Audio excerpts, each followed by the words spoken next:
All right, just checking to see if the audio is working. All right. Okay, I guess I got a loop back, but I think we're good.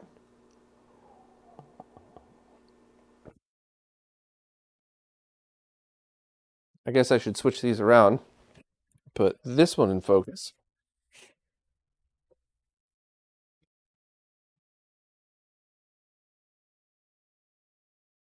Hey, Flavio.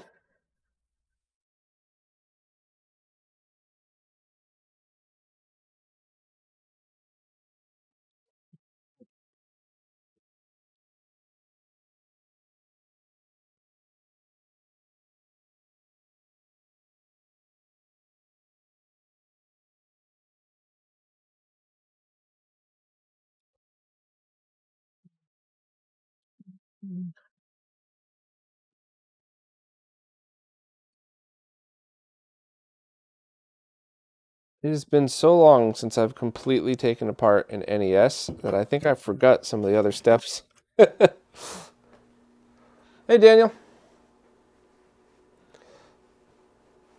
Aaron, they should be, yes.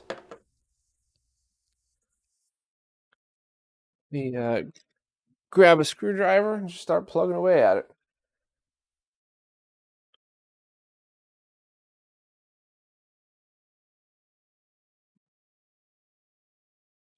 So what's everybody up to this? It's Friday afternoon, right? Friday, I think. I lose track of the days.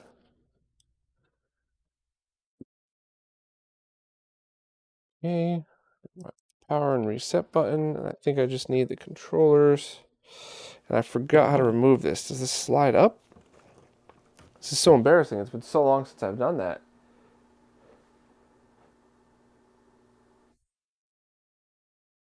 Master Safer, what's up?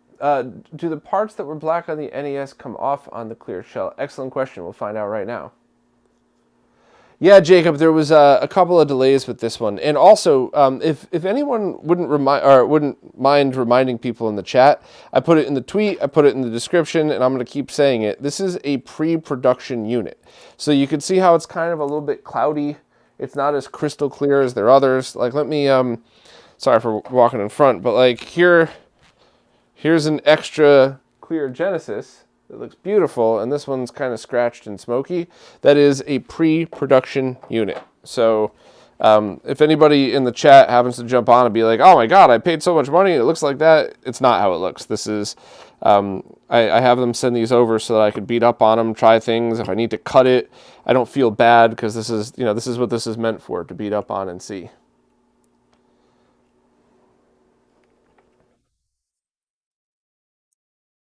Soul Knight deciding if they want to finish recapping a Game Gear or a Sega CD Model 1. I would rather do a Game Gear any day of the week because there's less chance of craziness. I remember recapping a Model 2 Sega CD, and I was so proud of myself. I did a beautiful looking job.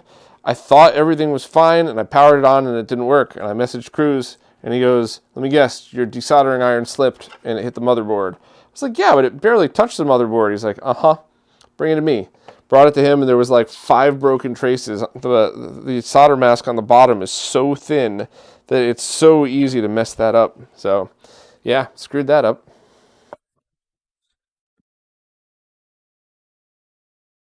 KV20FS. Matt, is that the one with like the black case with the curved back, or is that one of the flat glass ones? Daniel, yeah, the blinking light win absolutely solved that problem, but it just, like, it doesn't feel like an NES to me unless I'm pushing the thing down, which is so dumb. I know that's dumb. I know that that's nothing but, aesthetics, and I shouldn't care about it, but I want it. So I used it once, and it was fine, but it's not my thing. So, funny enough, this was my old test NES that I spent so much money on. Switches and glue, and this is before This was like right as RetroRGB was being a thing. Yeah, this is kind of embarrassing to show, but this is why I started hashtag #NoCutMod, because of this NES, and because the mods that I did to it that I thought were amazing, and oh, I would never want to do any other mod to it. Now I'm looking at it, and I'm like, oh my god, this is embarrassing. So.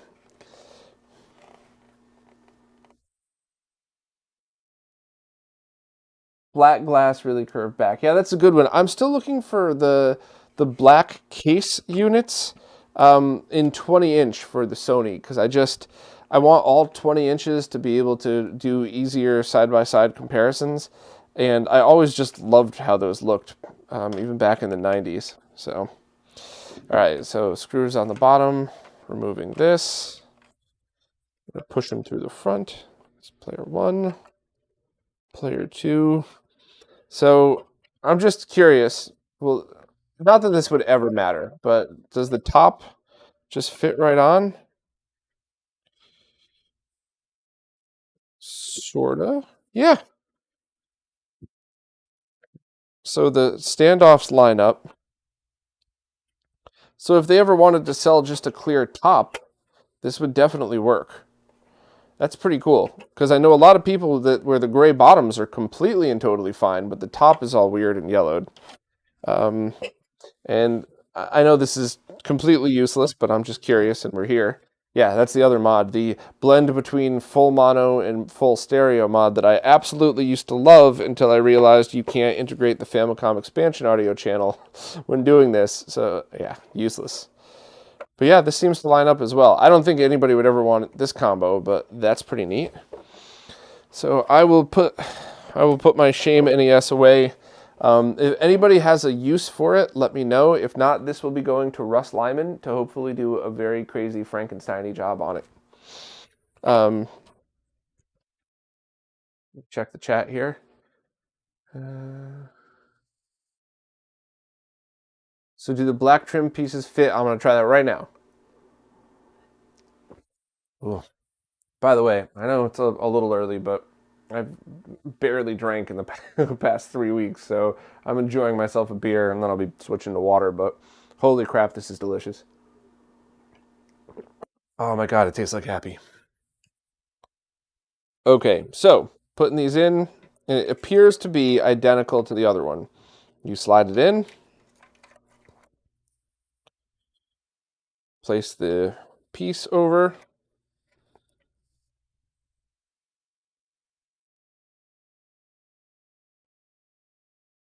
I think I gotta do it this way, right? Yep.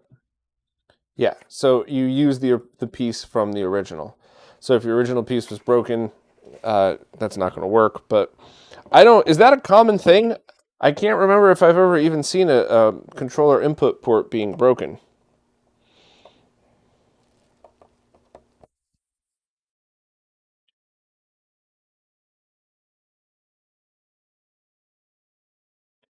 Plastic is a little snug because the first time that you screw it down, it will tap like that, but it's totally fine. Just put some muscle into it, and don't put too much downward pressure so you don't crack the case, but nothing wrong with this right here.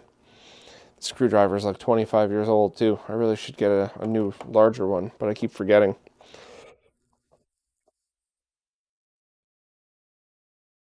Okay, nice and solid, not moving. That's good.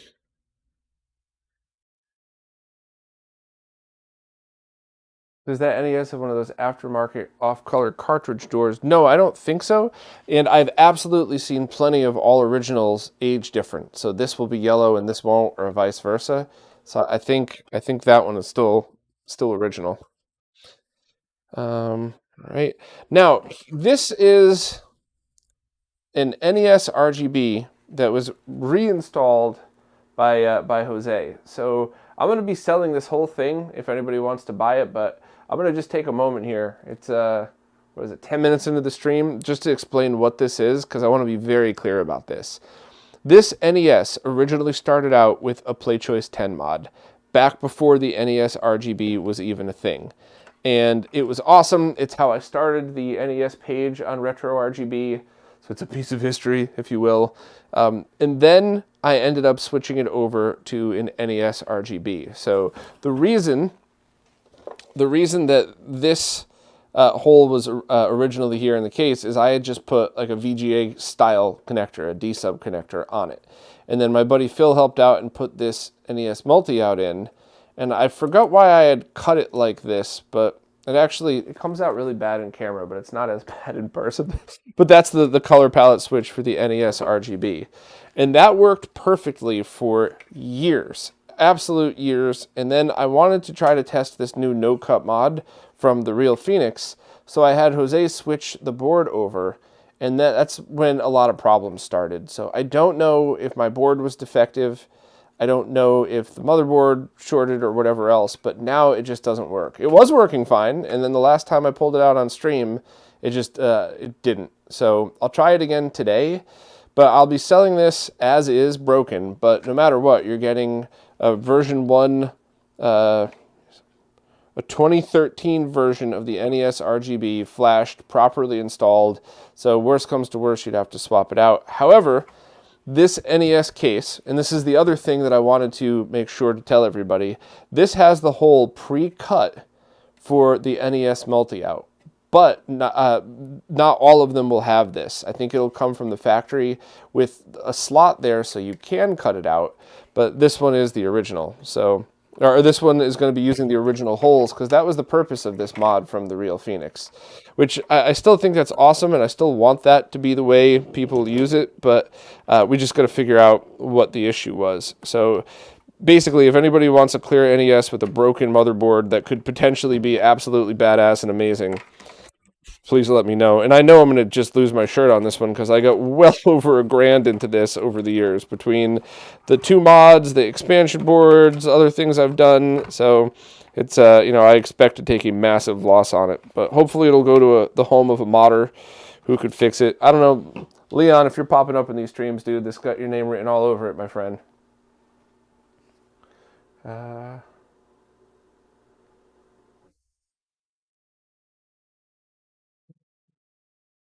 Checking. Aaron Welsh is going to put an RGB modded necessity motherboard in their NES in their clear shell and sell it on eBay when they're done with it. Hey, that sounds like a pretty cool thing for someone to buy. So heck yeah, go for it. So once again, the power and reset button, I'm just using the same screw that came out of my original NES to get this sucker in. And just as always, it's going to be a little snug, but not too. And get this over.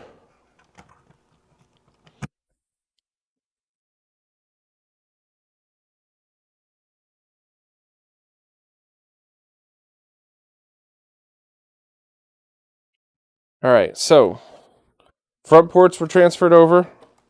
Power and reset button are here. Now let's get the motherboard in. That just fell right in a good way, not a bad way. Yeah, everything just dropped right in perfectly. Everything lined up, all the plastic lined up right in it. Oh, that's cool. So I saved all my screws from that NES. Hey, Lee, thanks so much. I really appreciate the kind words.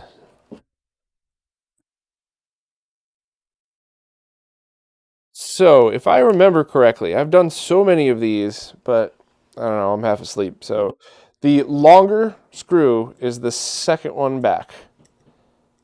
I'll put it in a couple of turns, and then I'll show the camera just to make sure. Where am I on the camera here? So this screw, so the second one, not the top one, the second one, that's where the longer one goes, correct? Soul Knight wants to know if any testing's been done to see how well these aged or start to yellow, like exposing it to UV lights in a lab or something.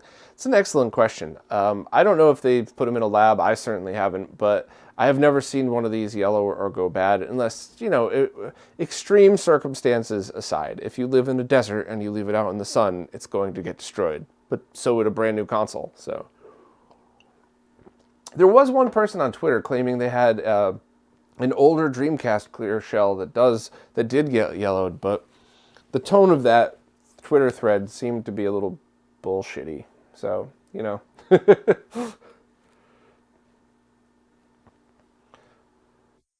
Cloud's about to drop a good $400 into their Sega Sports Dreamcast. GDMU, DC Digital, new caps, new fan, whole 9 yards. Yeah, yeah. I'm still selling mine. I love it. I want a beater. I want one that, like, I don't want to use my sports edition. I think it's awesome. I love it. I know it's not rare, or it's no hidden gem or anything like that, but I like it. I don't remember seeing it as a kid, so it's something that I want. I want somebody to get it who thinks it's special. I don't want me to have it, who's just going to be constantly plugging in different mods and trying crap and hoping stuff works. And, that's not, I need to have test equipment, not beautiful consoles. It's the other reason I never use my CDX. Probably end up sending that to a friend because it's just, I love those things. I remember lusting over that in the 90s. Like, oh my God, a Sega CD and a Genesis and a portable CD player all at the same time?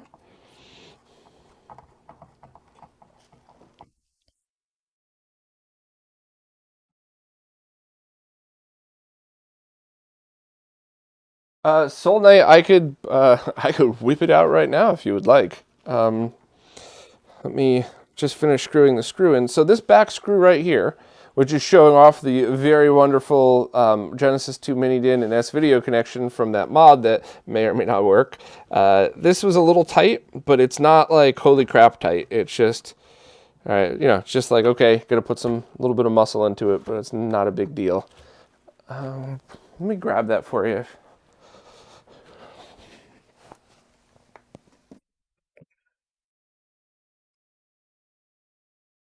And if the sports edition sells, does anybody have a yellowed, beat up piece of crap Dreamcast with some some ghetto ass, fake ODE in there or something?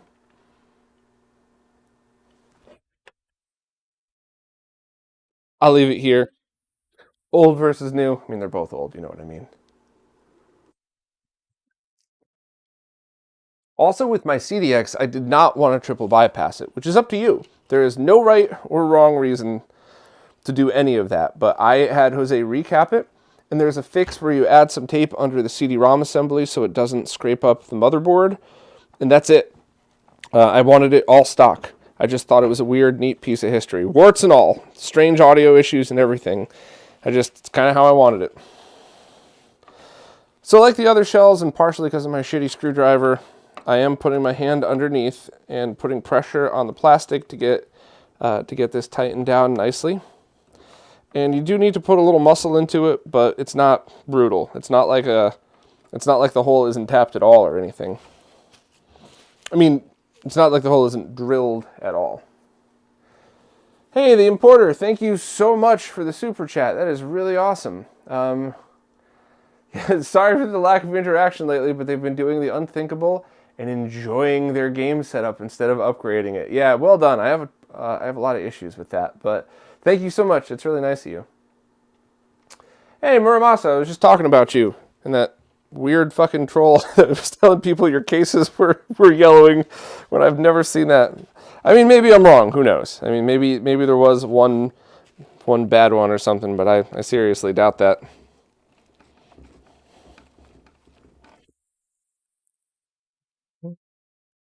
So kind of snug still, but still looking good. I'm going really boringly and annoyingly slow just because while it looks like I'm just fumbling along and rambling, which I am, but I'm also checking everything as I go. I'm checking the standoffs. I'm kind of checking to see how these things are coming together, seeing if there's anything that's not lining up, but it's all just looking perfect.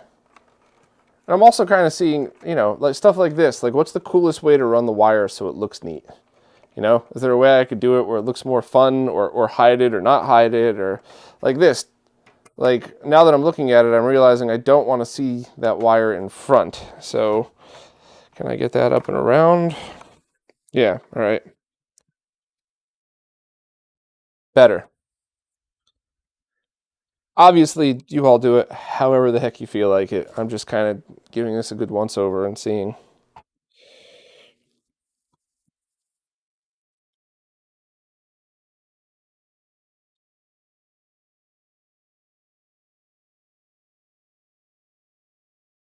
Ah, Aaron, thank you so much. I really, really appreciate it.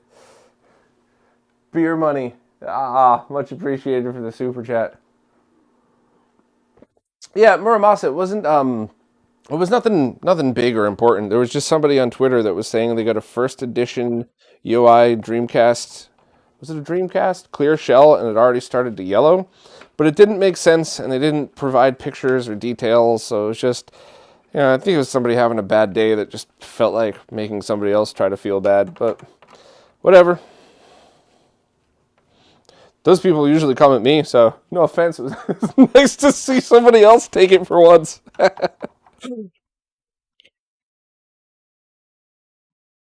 So the other thing too, I'm sure anybody that's ever taken apart an NES, before you put everything back together, make sure the mechanism still opens and closes. Because if you didn't slide the plastic around it correctly, there's a whole bunch of little tricks that you could do to get it wrong. And this all seems like it's in and perfect. I don't think I missed any screws. This looks pretty neat. So I'm going to be saving this. I'm going to be saving the metal here. However, I'm not going to be putting it on because this RF shielding, like most, was really to prevent analog interference with other devices, not really for the NES itself. And there's some exceptions, the ground plane on PC Engines and TurboGrafx need that, but I just think it's going to be really cool showing off how this looks clear. But I'm going to save it because, hey, what if 5 years from now a brand new wireless protocol comes out and then, you upgrade your Wi-Fi and next thing you know your NES looks like crap because it's interfering with old obsolete protocols and you got to put the shell back on. Not likely, but, why throw something like that out when you don't have to? Do I have any retro USB? No, I don't have any of those. That is pretty cool. Cloud, this is Smithix. I don't know why they call it Smithix. It's spelled Smithwix. I called it that once, and one of my friends basically backhanded me, and he's like, don't ever call it that again. And I've been drinking this since I was like 21 when he first handed one to me. And I go through different tastes with beer, but for whatever reason lately, whenever I take a sip on one of these, I'm just like, oh yeah, that's mine. Not sponsored by Smithix, but I sure as hell would like to be. Once again, friendly reminder, this is a pre-production case, so the scratches and the non-polished look that you see will not be what you're getting. I'm going to annoyingly keep politely reminding people of that as the stream goes on.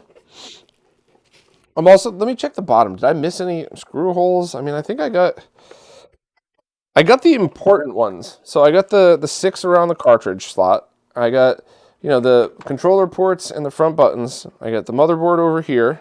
I did miss one. Haha! I did miss one. All right.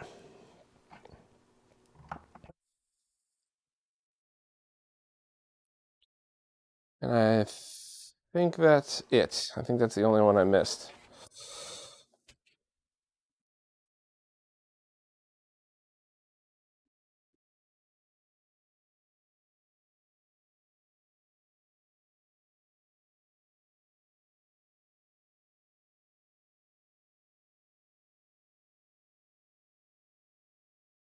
Okay.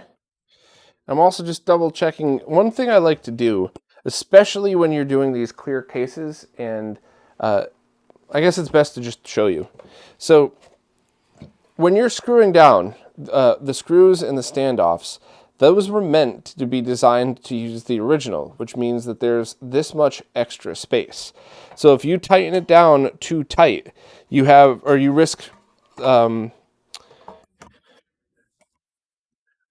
risk warping the board because it's compensating for that. So the holes are here if you actually wanted to use the shell, the metal shell. The holes, the standoffs, the plastic little bit, everything is here. It's going to be hard to see on the stream, but the little plastic bit here that goes into this piece of the plastic all of it is here if you wanted to use this. I do not want to use it, but I just also want to make the point that when you're putting this stuff together, don't tighten it down too much because you could bend the board slightly because everything is designed to be working with the original. Now, lucky for us, this is clear, so we'll be able to tell. I don't think it's warping at all. I think everything's just lined up perfect. So now I'll go back and put the top case on. Actually, I'll check the chat in case anybody had another suggestion about it.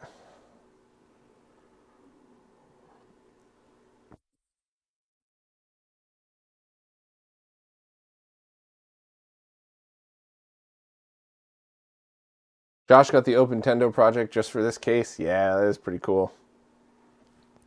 All right, let me flip it over.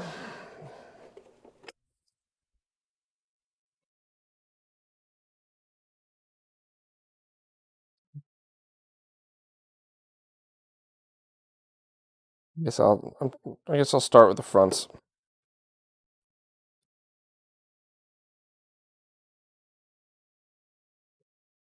And same thing, I'm just going to be putting pressure right on the other side.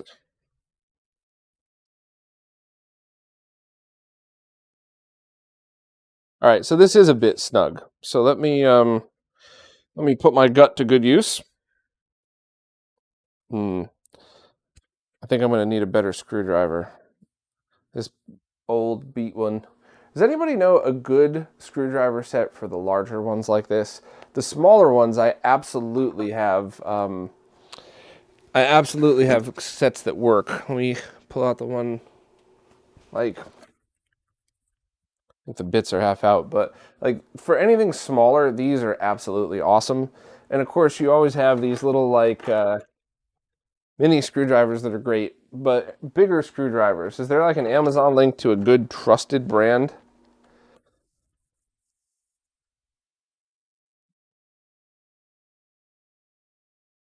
Aaron, can the black trim pieces be put on the top shell? Aaron, I'm sorry, can you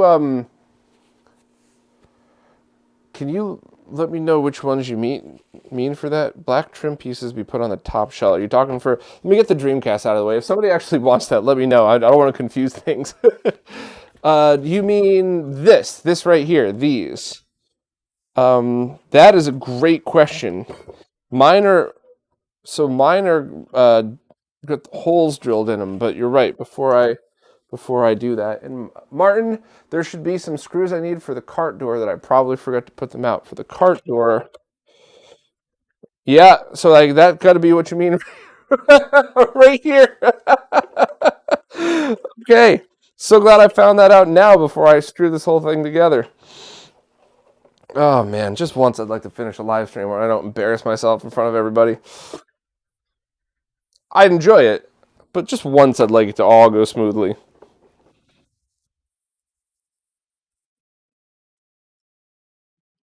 Okay, so let's take this top back off and check out that. So I wanted to answer that other person's question about putting the top piece on. Let me grab the screw for that.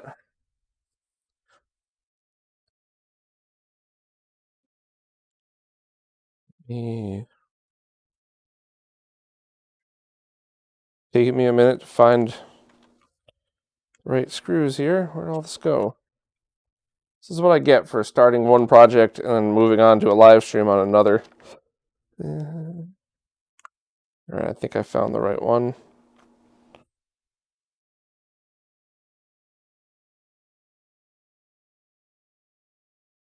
Okay, we got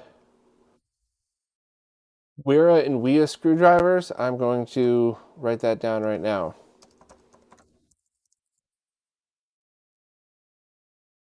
Thank you, I appreciate that.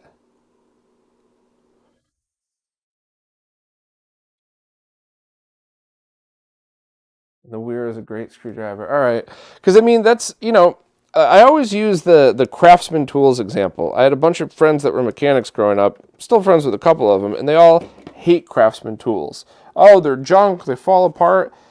Yeah, if you're a mechanic that uses them every day, if you're just some person that that's working on cars every now and then, they're fine, and they have a lifetime warranty, or maybe they, I don't know if they do anymore, but they did when I was working on cars.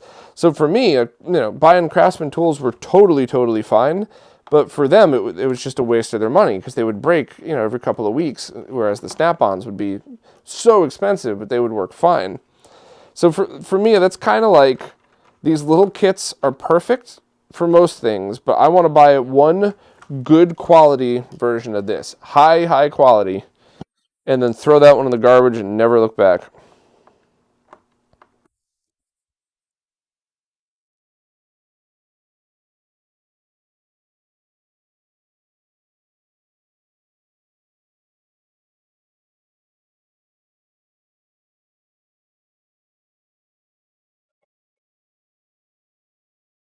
Okay, let's see. I think I might need to pull this knob off. 1 second. Steven, yeah, I do enjoy it. And 2 more screws under the door with 2 metal pieces. Okay, I will check that as well. Martin, did you happen to put those in the box? I thought I unpacked everything, and the only other one I had this packet of screws, which I thought was for the Genesis that was in here. I'm trying to get this. Oh wait, no, there's a screw in the knob too.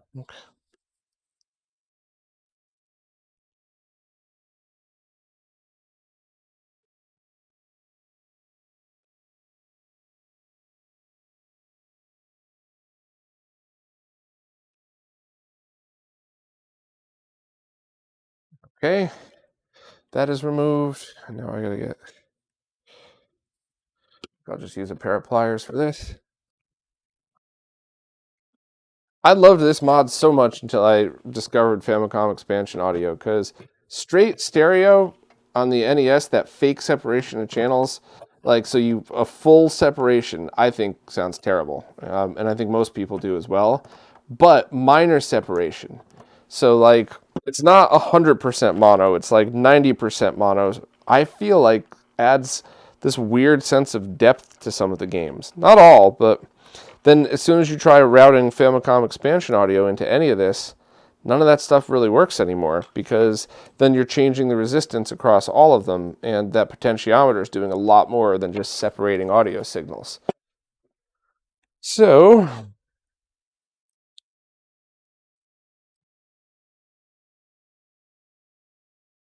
but I mean, I guess if you didn't play games with Famicom expansion audio, it wouldn't be a big deal, but I think some of those soundtracks are pretty damn amazing. Yeah, everybody, Martin is Retro Game Restore. And also one of the developers of Alcohol 120%, the CD burning program. Pretty awesome. All right, so Martin. Yeah, so the piece of metal that goes over that latch, I think I got what you mean for here.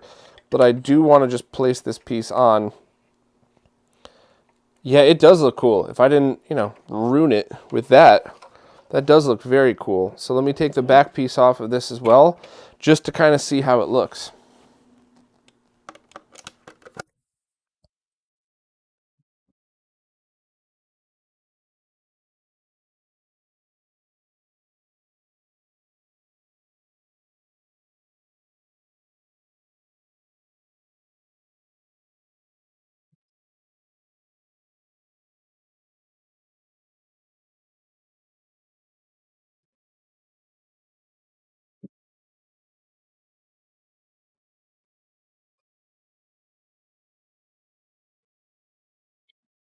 So,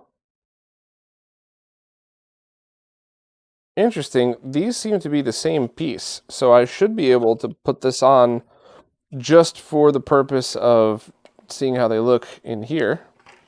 Let me...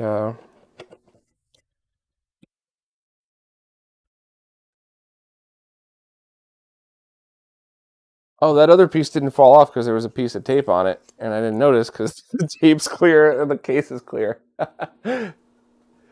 uh,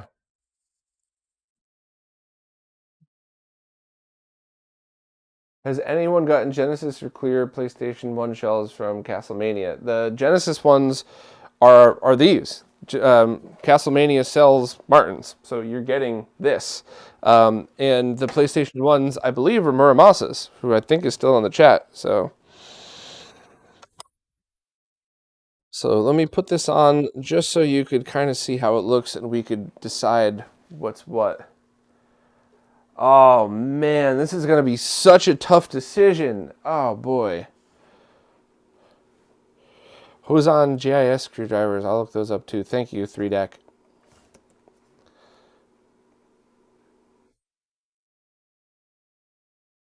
Ah, this is going to be the roughest decision. Does this stay on and match like this?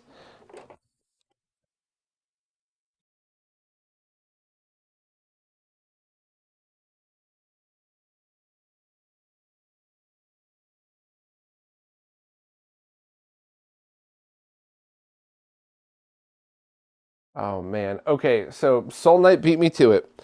I think the right answer for me today, because I drilled a hole like a moron in my original NES, I think the proper answer, especially for this one that I'm working on right now, not necessarily yours. Make your own decision for yours. I think the black in the front, and I think keeping it all clear in the rear is how we're going to do this one. Oh man, that is so cool. Oh, that's so cool. All right, flip this sucker over. So this is the metal piece and screw that you need that both holds that piece down, but also holds down the flap. It's kind of a pain in the ass to get in, huh?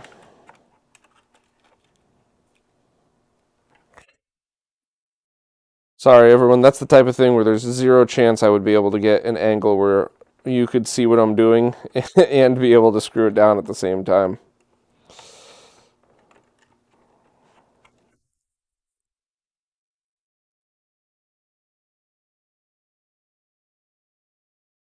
Very lucky that the rear piece fits the front, though, because I would have felt terrible if I couldn't have used this. But yeah, so that piece of metal and that screw holds this down, but also holds the flat part down.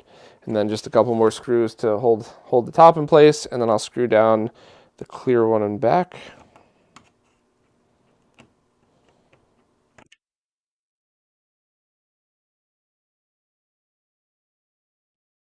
Man, these screws are small and kind of a pain in the ass to get lined up. Not the fault of the case. The screws themselves are just kind of a pain. And they're flatheads, so you can't quite get your screwdriver to stick in there. Are these flatheads? They have some weird. Yeah, they're flathead, but they also have a weird indentation in them.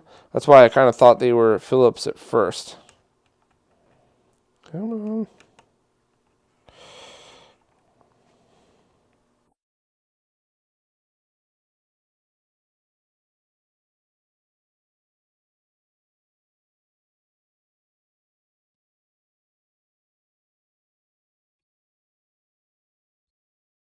Since this is the original plastic,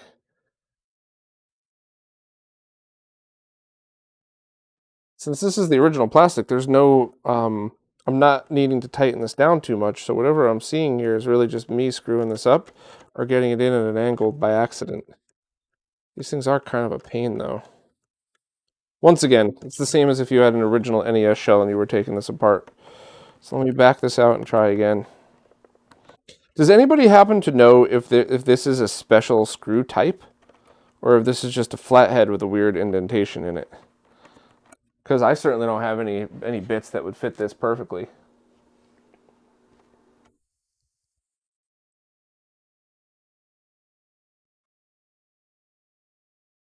All clear in the rear.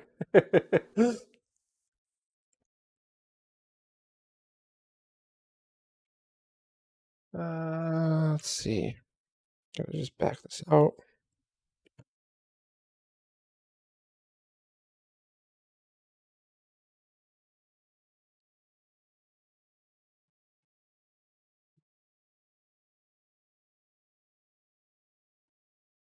Damn, what a pain in the ass the screw is.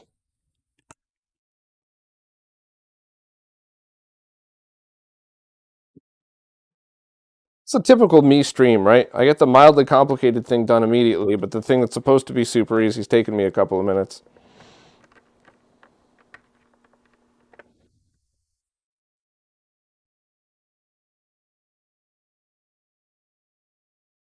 All right, that's in there. Certainly good enough. Let me try to get these two in and see if it's equal nightmare. There's not any play in the screwdriver, so it's not like I can get away with using a bigger bit, but I'll try that too.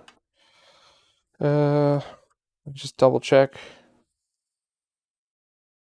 All right, I'll try this bit.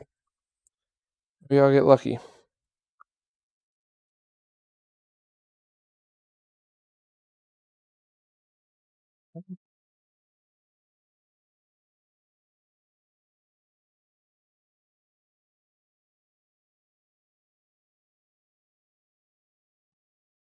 All right, slightly bigger bit certainly helped.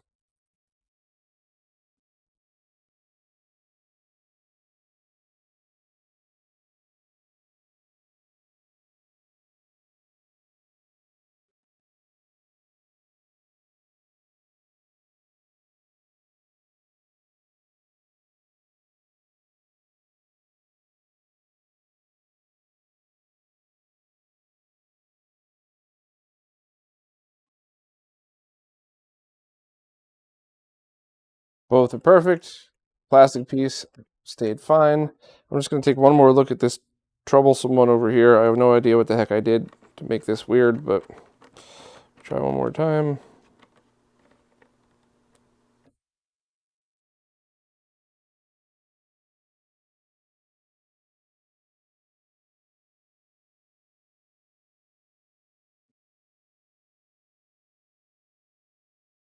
I must have been just slightly off angled when I put that one down. And then because the screwdriver head wasn't the perfect size, it was just a bit underneath. It probably caused some play that was making it even harder because that just kind of went right in. So, all right.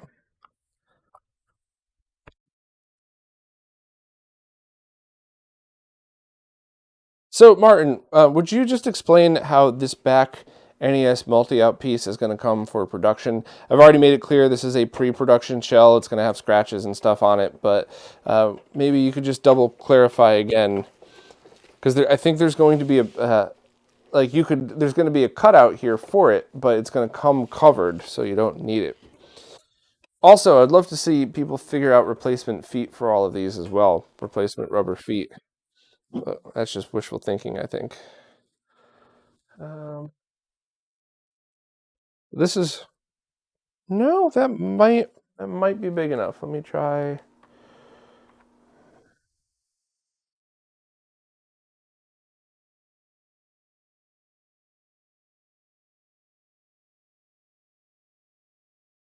Right, let me try this screwdriver as opposed to the other crappy one that I should have thrown out 10 years ago.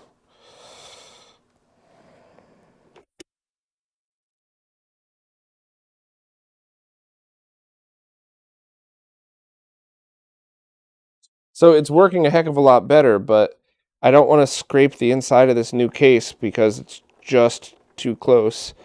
I mean, I think in this case, I think it's going to be just fine, but I'd rather have a good version of that. So thank you for your screwdriver recommendations.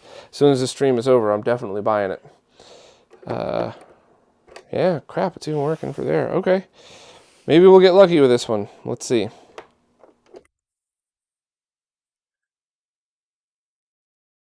So the multi-out port would be covered, but anyone could easily take it away with diagonal cutting pliers.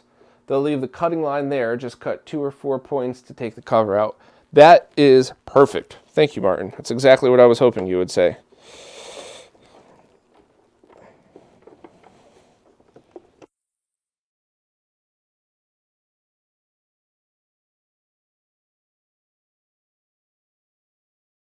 Okay.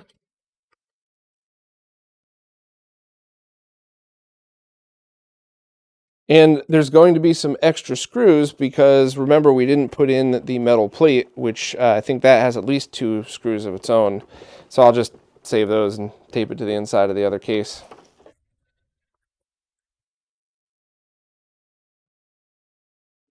Just a polite reminder, this is going to be up for sale when I'm done with it because I just have no time to fix this NES, and this is, if there's a modder out there that can troubleshoot NES RGBs, then this is definitely for you.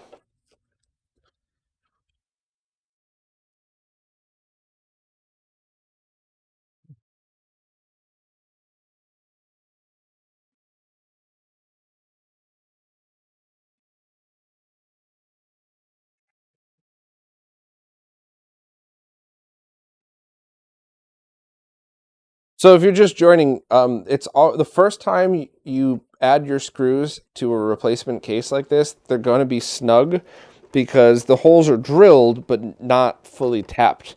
It's kind of the same way, like if you worked at a manufacturing facility for the original ones back in the 80s, it would be the same thing. It would be a little bit harder. Now, if you worked in a manufacturing facility, you'd probably be using air-based tools that are calibrated to the exact pressure that you need, so you would just go boop, boop, boop, and it wouldn't over-tighten. But just saying, just saying.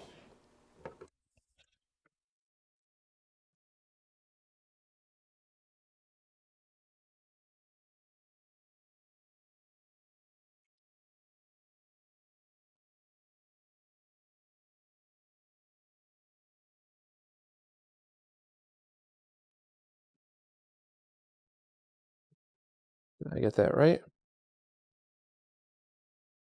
I think I may have one or two more turns. I can't believe the screwdriver is like the perfect size to fit in these holes, too.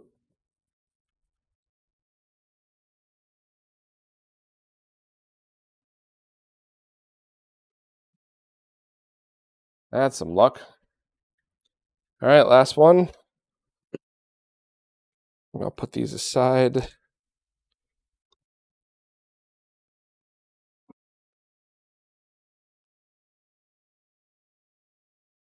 And the clear ones, this clear one does seem to fit the original. That's kind of neat. That's kind of neat. So let me throw these in a bag, get these away, and put those back in the other one. Since that's working, I don't need that screwdriver.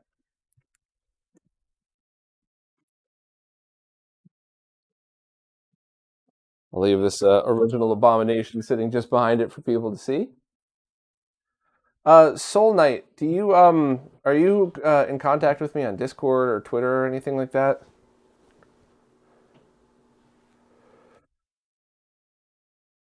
Yeah, having them pre-threaded would be nice, but that would just add cost that I don't think is worth it.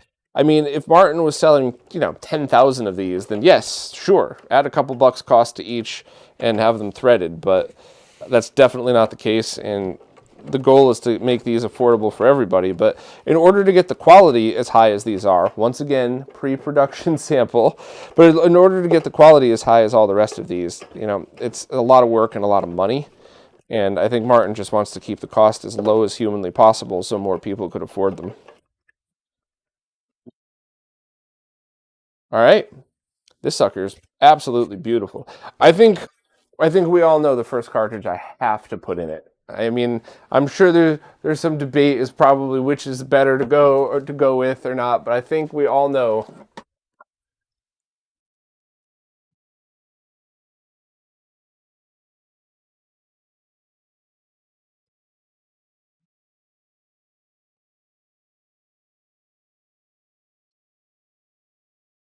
Now that's cool. Oh, that's so cool. I love it. All right, I'm gonna grab some others just to test. I'm gonna plug this thing in and see if it works, but I have a feeling a modder is gonna need to to do a job on that one. Yeah, over. Uh-oh, where did it go?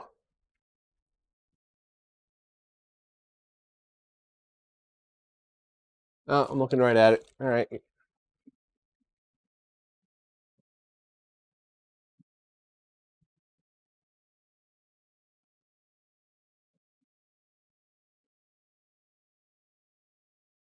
So here's the other one that I wanted to put in because I thought it would look really neat.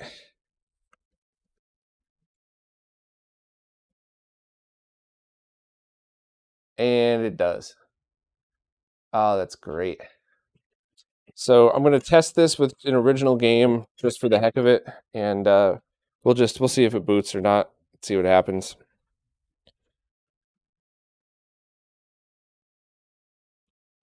Here's an original cart. That's Contra. Oh man, that's really neat. That is really, really neat. So I'm going to grab my Tink to do this because it's right here. Hey, Monkey Man, doing well, thank you.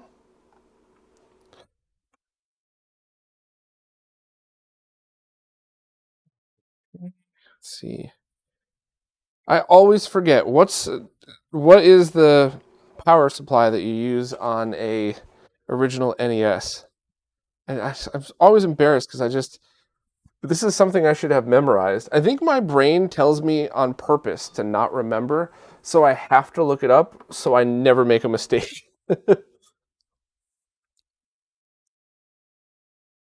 Model 1 Genesis PSU. Yeah, that's what I thought, but better safe than stupid. I'd much rather just ask. So all right, I'm going to use my triad. Do I have any preference on HDMI to VGA DACs as far as audio? So I just kind of drew a line in the sand for myself. If I use the audio in a DAC, I just use it for what it is. In a video DAC, I just kind of use it for what it is and just pretend that it's fine.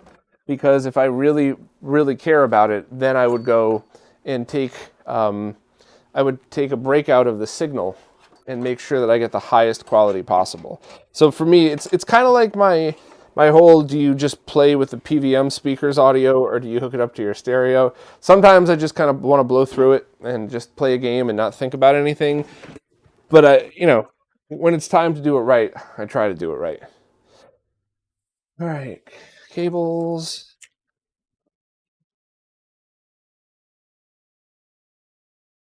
I'm trying the retro gaming cables component because I have them sitting right here in front of me. Should not make a difference, but I could also try a... Actually, you know what? These must require power, so I'm just going to grab a Genesis 2 SCART cable just so that I'm removing all other chances of failure here. Because what if the Genesis 2 Mini DIN doesn't have power? It should, but yeah, let me grab that real quick. Come on.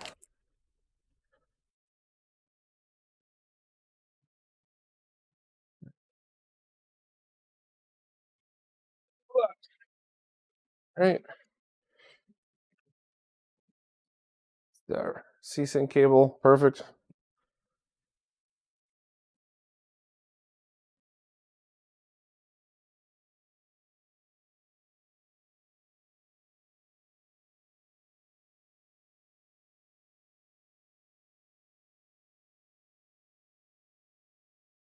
All right. Plugging in the cable. That's connected. There's AC power.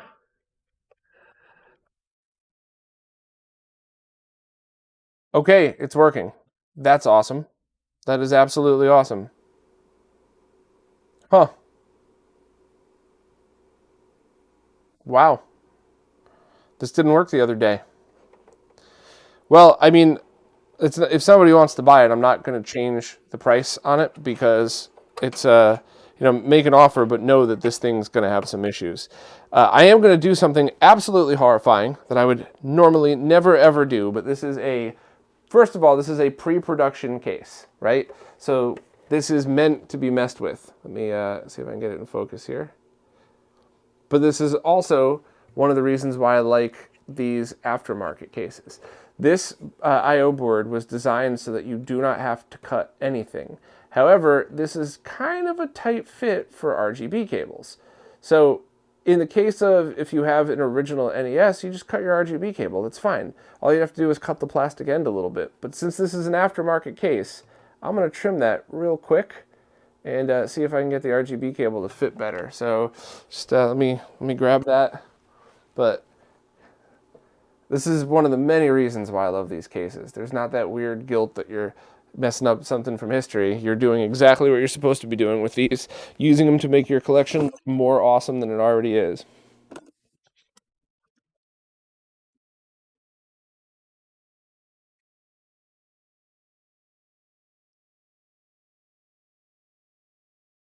Yeah, Soul Knight, just DM me right there then, and we'll go from there. So, could anybody help us out? How much is a How much would this be worth then? No charge for the case because this is a pre-production, obviously, but it's got the NES RGB installed. It's got this no-cut, the Real Phoenix mod power board thing installed. It's fully recapped, but there may or may not be issues with the install, and I don't really know why. But I mean, it's obviously working, so whatever it is got to be fixable. So let me know what you think, because NES RGB is like 100 and something bucks, right? And then the that other board was like 80 bucks, and what does an NES go for? Blah blah blah blah blah. If you all could help, that would be very cool. Also, what does that Sega Sports Edition Dreamcast go for? That's in excellent condition with the matching controller. Hey Dan, thank you so much for your super chat. If you wouldn't mind hanging on for just a few moments, that's what I'm doing next. But we're working on that. I'm just using an X-Acto knife to trim this down, and I'm worried about angles to not cut my hands. That's why I'm not showing it on camera. Hey. No, it's all good. You didn't miss anything. I didn't even mention this was a thing. I just kind of casually mentioned it in the description because I think people are gonna think it is very cool.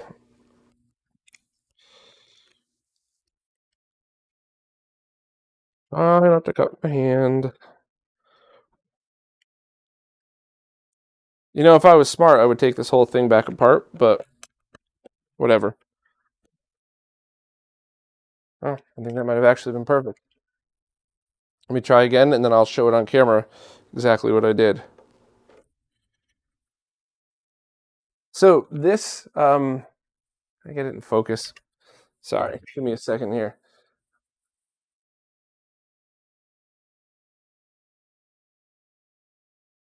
So this lip right here is what you would need to trim if you wanted your cable to go in safely, if you did not want to trim your original case. But I use this cable for everything. So that's why I just wanted to trim the back of this pre-production case so that I could use whatever cable I have and not worry about it.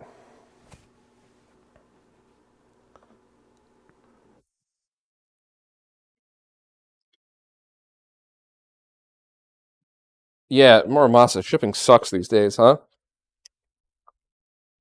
I send a lot of packages to friends overseas, trading a lot of these projects and trying to work on prototypes and stuff like that. And I think it's gone almost double in the past 2 years.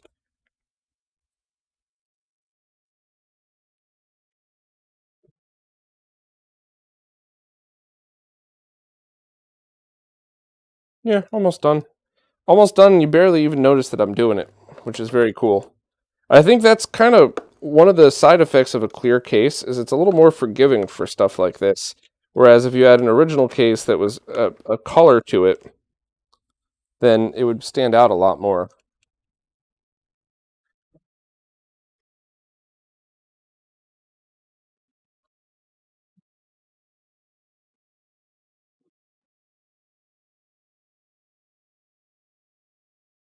All right, I'm going to try this one more time and see if we get lucky. Plugging it in. And power, where the heck did power go?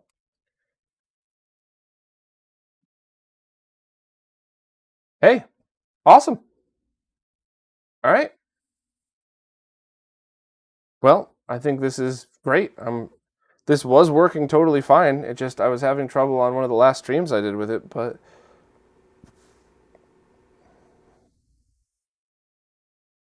love it.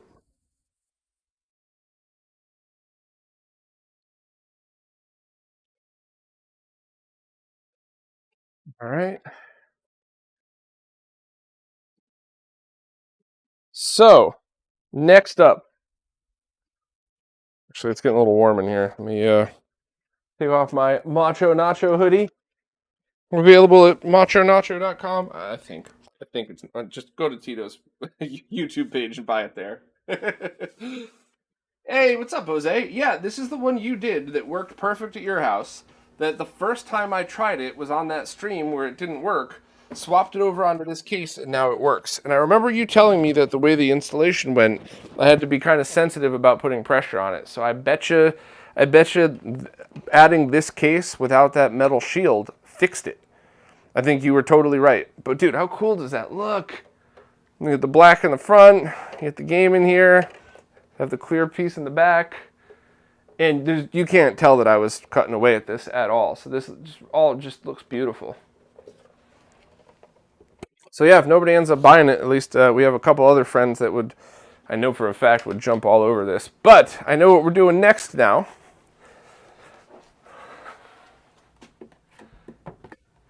And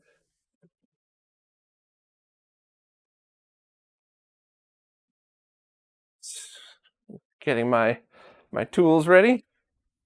So a while back, Martin had sent me this beauty right here. This clear top case. And one of the things that I loved about it is that it retained the eject mechanism. So Martin today had sent me, this is a pre-production, this is a production. So you can see the clarity differences, but I also got some stickers to go along with it.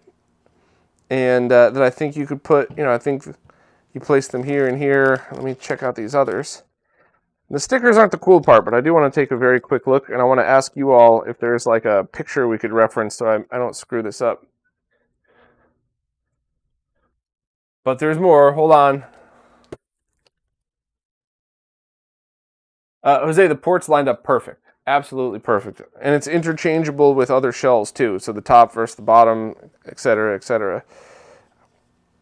So this is great. I have all the different...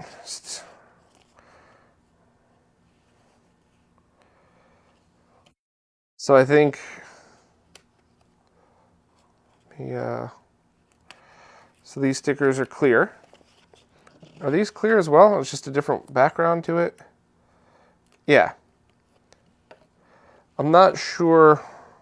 I don't speak Japanese, so I don't know if one is different than the other. Martin, if you're still here, let me know.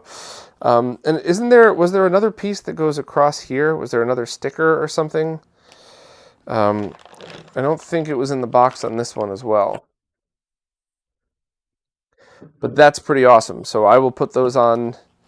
I'll put those on in a minute. I actually like it without them, to be honest with you. So what do you all think? Should I put them on? Should I try to make it more original? I just kind of like it as is, to be honest. But we'll see. However, that's not what I wanted to show. I mean, it is, but that's one of the things I wanted to show. But here's what I want to do right now. Martin has sent over a clear eject mechanism that also should work with NES RGB installs, so you don't need to cut it and remove it, which I think is really, really cool. So I want to add that to this Famicom right now, and see how that is.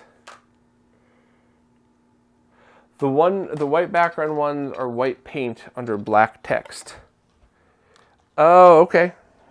Okay.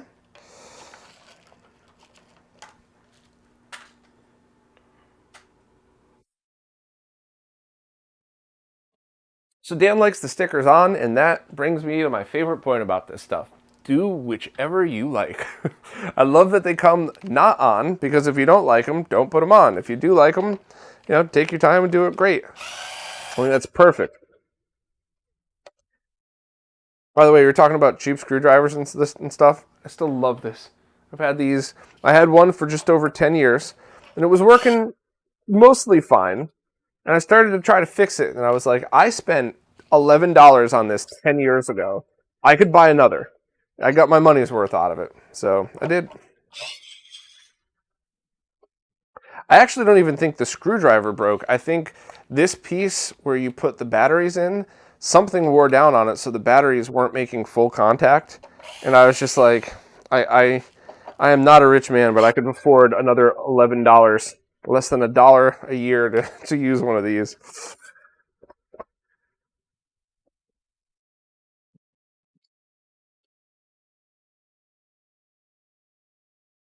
All right,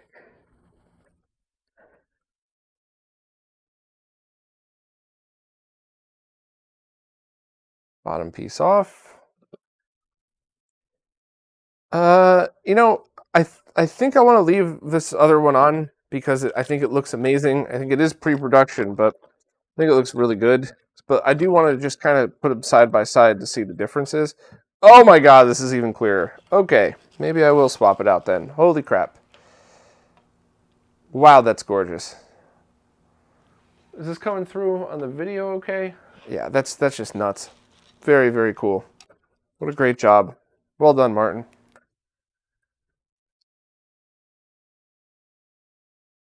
Uh, check the links. Martin, if you want to, I'll just make you an admin so that you could put direct links in there if you would like. But if you, this is all at Retro Gamer Store, and if you're in the U.S., Castlemania sells them. I don't know if there's other distribution as well, but basically, if you're in the U.S., grab them from Castlemania. If you're in anywhere else, just go direct for Martin. Martin obviously gets paid either way, so.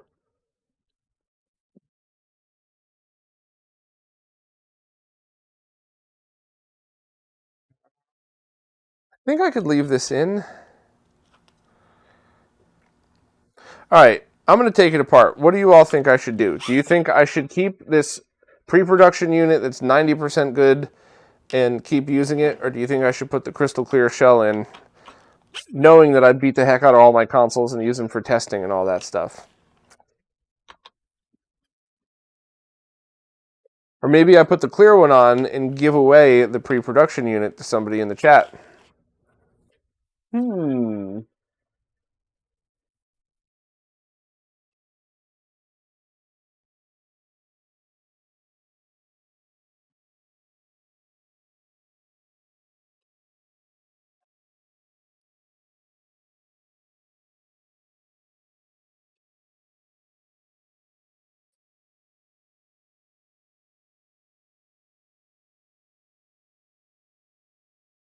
All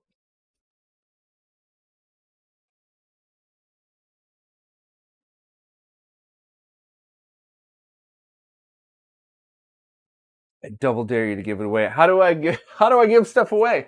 Are there any real streamers here that can tell me how I'm supposed to do that?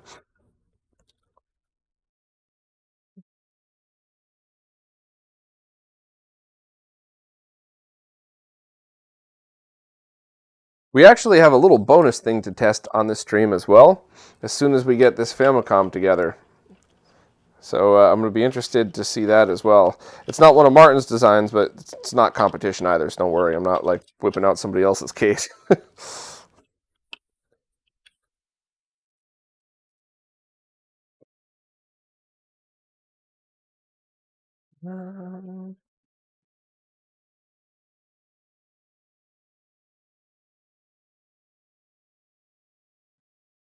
All right.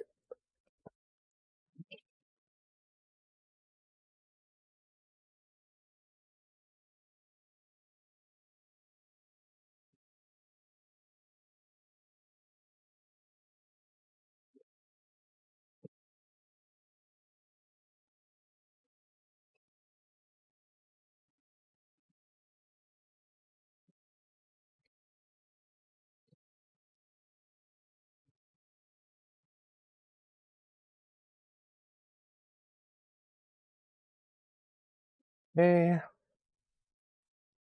This just bends out. And spring for here.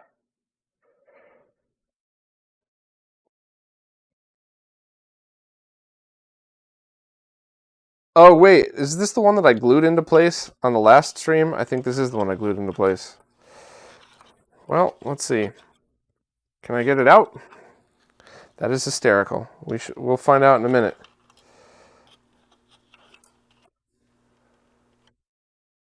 I think this is because the plastic piece cracked over here. That's interesting.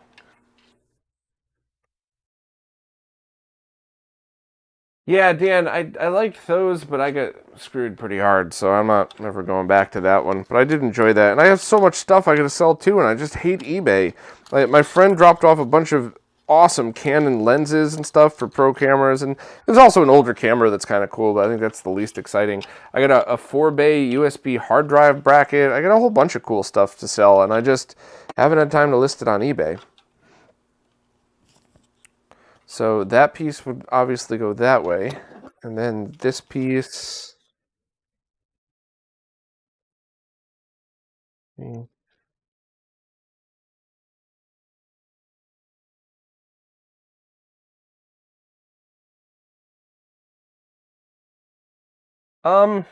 So what happened with Whatnot? Here's the real... I'll skip to the end. I didn't get a contract because it's really hard for me to do these deals because most people see me and they're like 50,000 followers, so you're fucking useless. Why would we have you do anything?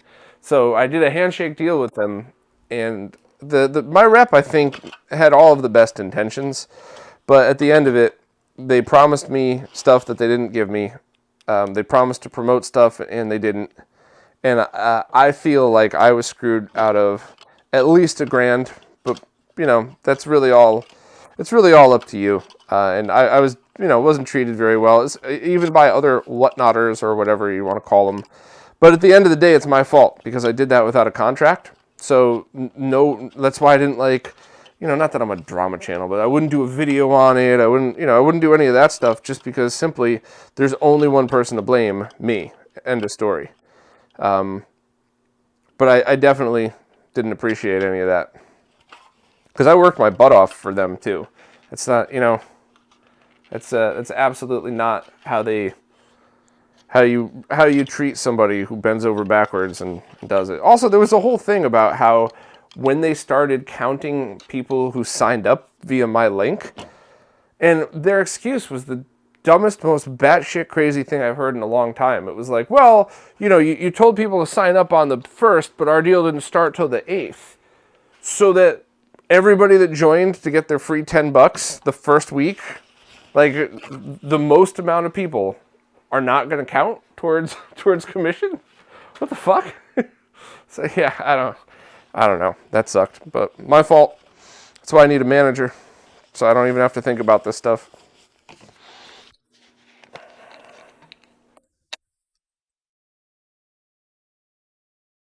All right.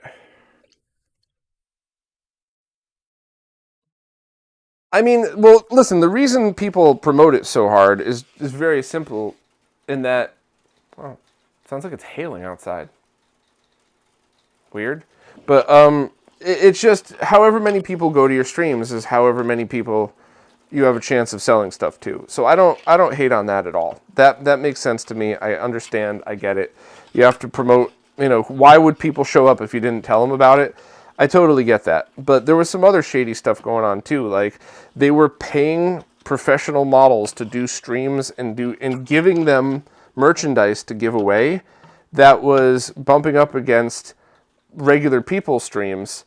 So now what are you going to do? Are you going to go on, Bob's stream where I'm dicking around with RGB stuff and selling, one item every 20 minutes because I'm worried about, explaining stuff and teaching things? Or are you going to go on the stream of the attractive person barely wearing any clothes, giving away tons of free stuff every minute? And it's like, I have no problem with models at all, ever. You're hiring models to compete against people who are making you money.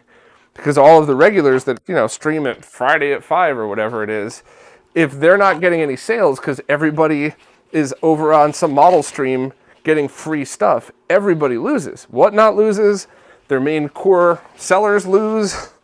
And then if the sellers actually had good stuff that people wanted, but they stopped selling there, then all of their customers lose too. So it was real gross. They offered a friend of mine a couple friends of mine money to do stuff, and I just was like, that's when I just told them no. I took the links off the site, and I never did it again.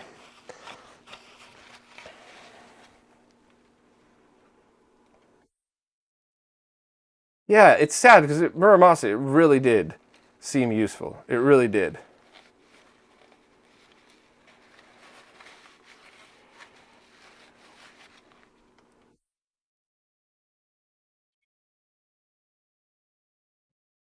Just need to show a bit more thigh. Yeah, I mean, listen, I have zero disrespect for anybody using models. Period. End of story. Especially if the model is there to sell stuff and knows what they're talking about and shit. If I really thought that it would make a difference, and I really thought I would be able to have less of a worry paying my bills if I did this stream shirtless with my man boobs hanging out, I would do it. And if anybody told me that I was an idiot for doing it, I would absolutely ignore them and sit there and play with my man boobs. I could care less what other people think. I just do think that there's times when that is counterproductive to what your end goal is. All right, I'm going to wash the isopropyl off my hands. No, I'm not peeing in the middle of the live stream. I'm just going over to my sink.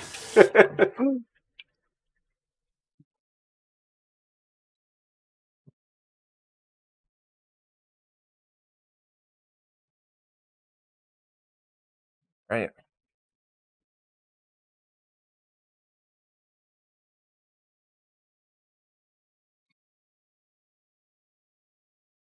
Do man boobs help assemble the NES? No, but my gut did because I needed to press this up against to put some pressure on the screw. So there you go. This big cuddly bear just used his gut to assemble an NES. Roar. All right. Once again, holy crap. Look at this. I mean, I liked the pre-production unit. Ah, whew, that is a huge difference. That is gorgeous. All right, so I'm going to I'm gonna try to do this very carefully.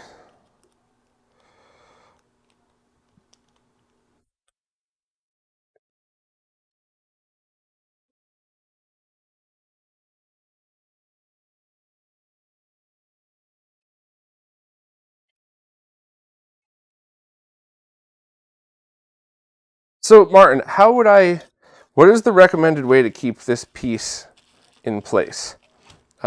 This to this. I snap it on like that. Should I be gluing this, or is there another thing that I need to hold this in? Is it the spring that's supposed to also hold it in as well? This is obviously mimicking the original right here. You could just see it's a different size and shape so that you could still fit the CPU in.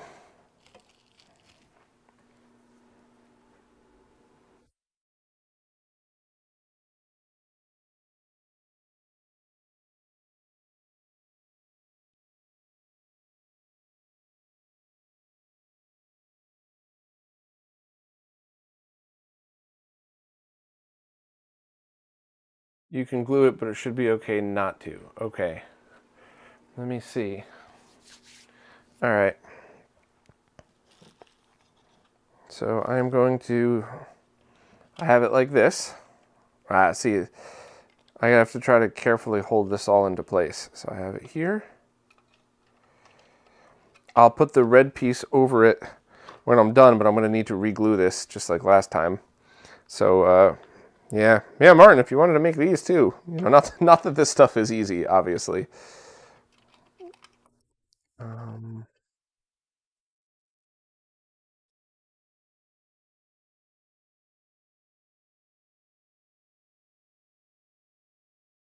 So,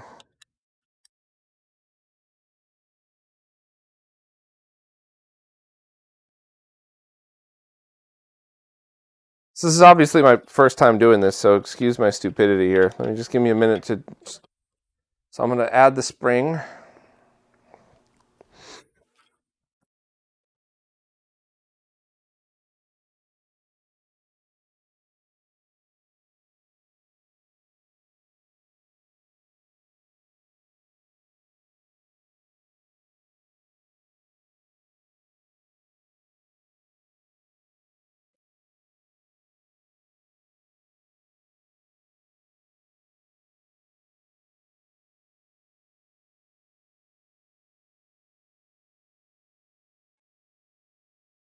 This is what I get for trying to be gentle. Taking me forever.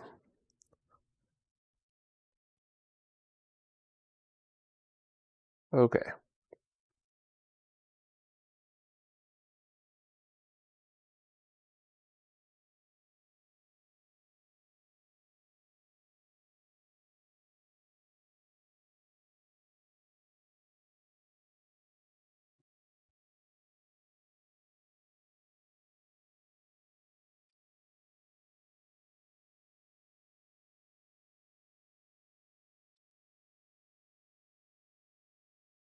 Yeah, this is going to be challenging to get together because I think I would have to... I'm going to try it like this, though. Let's see. Let's see what happens.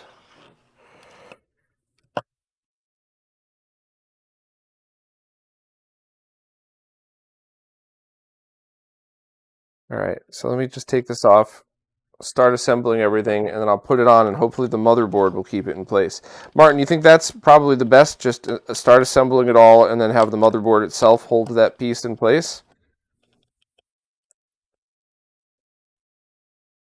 Yeah.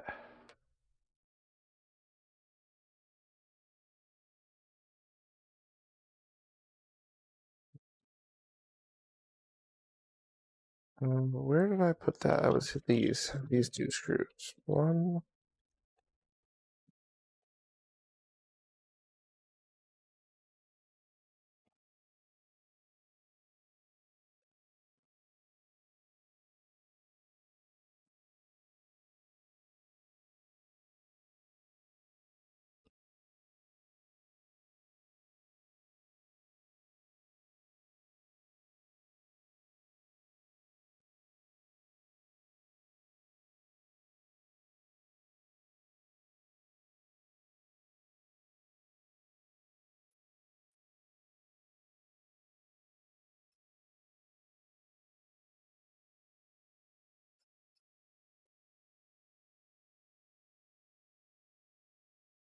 Okay, that's in.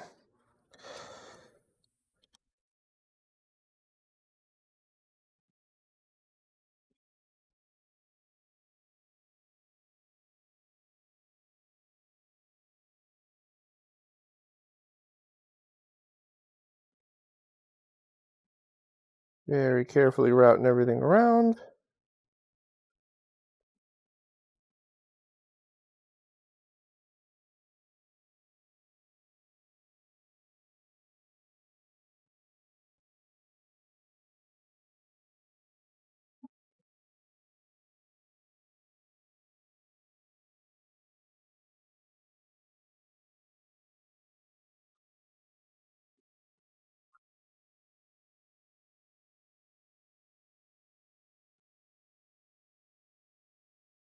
I have a feeling this is one of those things where the second time I do this, it's going to be stupidly easy. It's just doing it the first time. I'm just trying to make sure I don't screw anything up.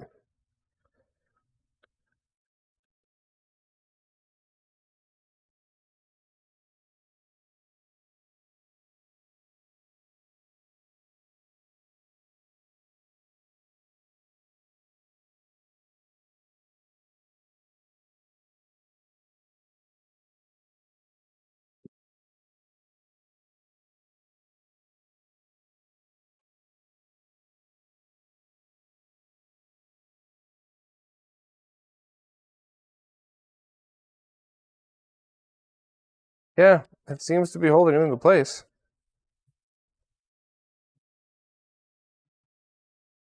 It seems to be holding it into place, but it also definitely seems like if I glued it in, it would be a bit more secure.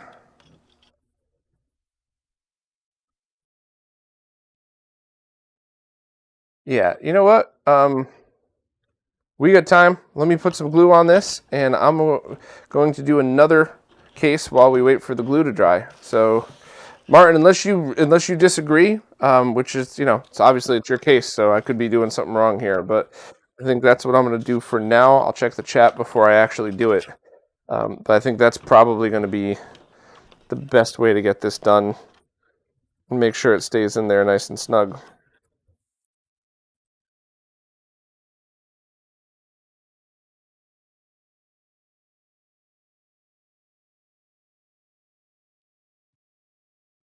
I will check right now.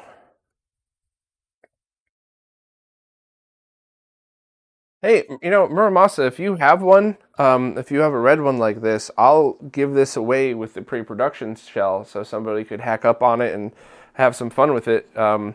So that way I can include this with the pre-production one, and I'll try to give that away before the stream's over. We'll figure something out. There's got to be one of those, everybody type something in the chat, and I could use a program to get it. But yeah, that would be amazing, because this thing's gorgeous. So I'm going to try to use this to promote more things. So...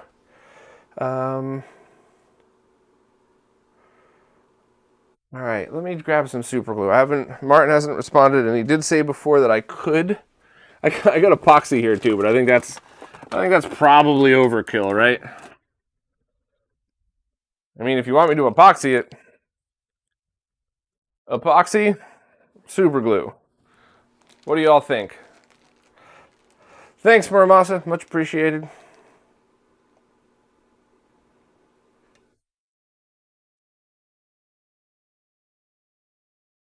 Neither. Yeah, that's fine. Well, let's see.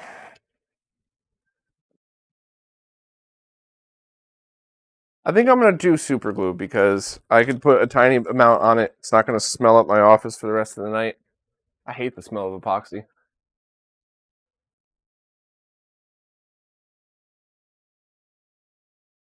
Red herring. Good point. Well,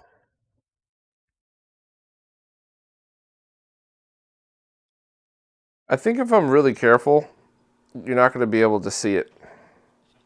I know I don't really have a reputation for being really careful, but I'm trying my best here.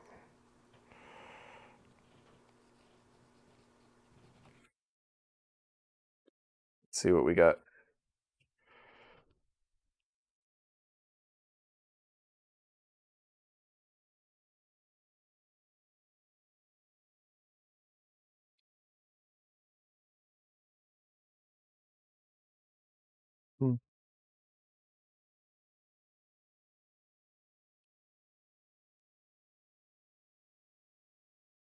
Trying to find something to prop it up on.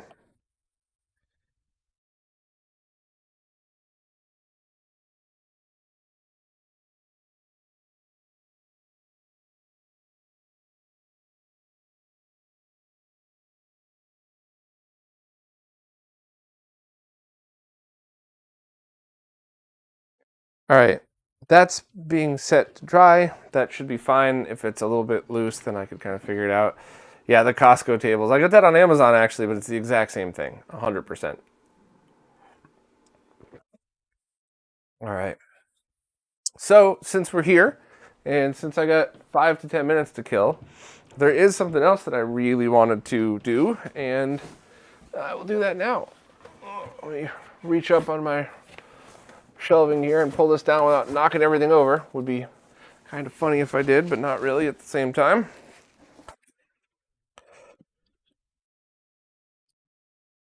So I have I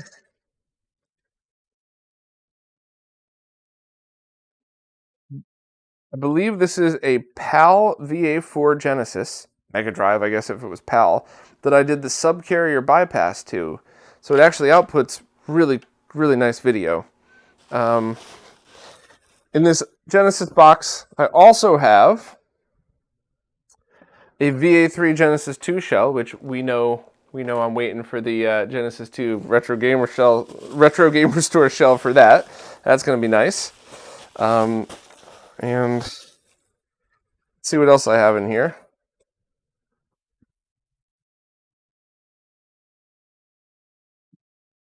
And this is a Japanese Mega Drive, also with the subcarrier bypass on it, that I'm going to be leaving stock to go with the Japanese Sega CD, Mega CD.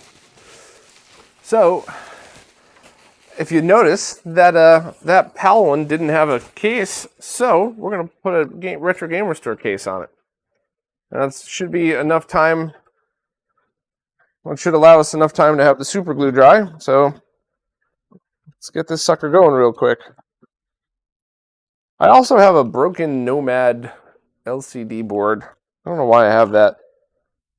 After after Oleg releases the new models of the board, I'm going to try to pick up somebody's other one, somebody's older one, just to have. But all right, I know it's dumb to want a stock Nomad when there are beautiful mods out there, but I do appreciate it for testing. So here we go. Now, one of the things that I wanted to show here, anyway, so this is kind of good that we're doing this, is the side door replacement that Martin was selling. So this is actually let me grab that Mega Drive again just to show you side by side here. Sorry to keep walking in front of the camera.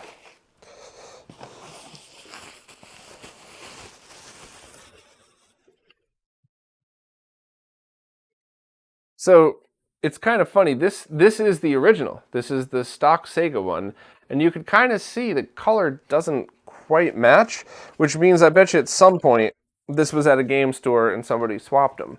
But here's Martin's. Here's the one that you could purchase now, and I'll drop a link in the chat in a moment, but it's basically the same. It's a perfect snug fit. So that is awesome.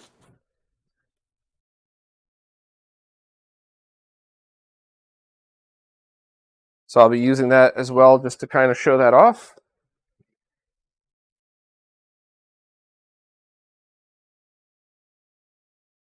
The Pask, yeah, I want to do a giveaway. I just don't know how to do it.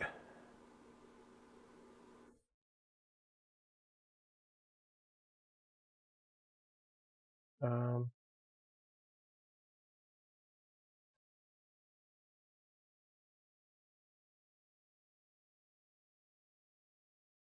Sorry, I'm just getting the link for...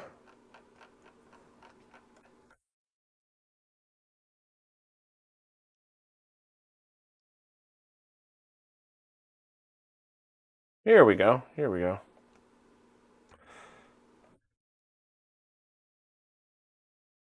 Ah, thanks, Martin. Hey, the Pask. No, I think I'm good on PAL stuff. I probably should. I probably should get a lot of it, but really, it's just one of those like I don't have room for a whole PAL collection as well.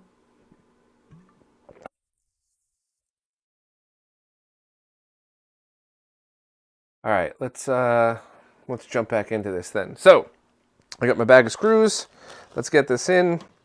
And Martin, in the case that you sent me, did you send back covers as well? I didn't see any. I'll double check again real quick. I have the box over here. I don't need it. I mean, obviously, this is just for my test machine, so it doesn't really matter. But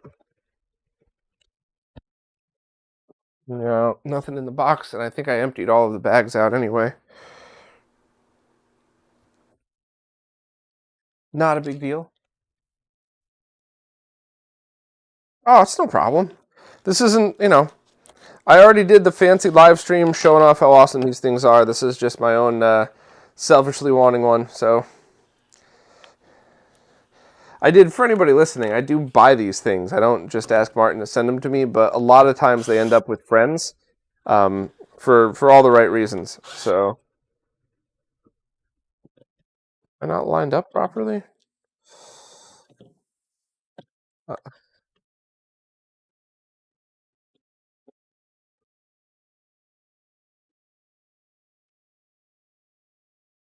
I don't think I was lined up properly. Okay.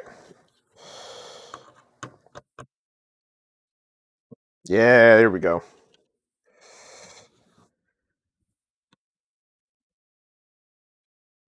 Woo! Drop my screwdriver. that 3/4 of a beer is hitting me, huh?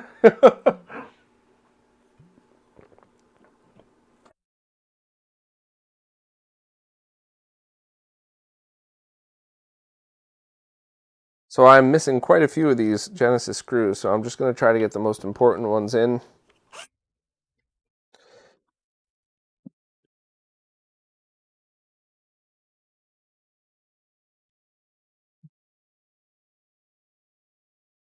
It is so nice having standoffs here, so I could tell what goes where.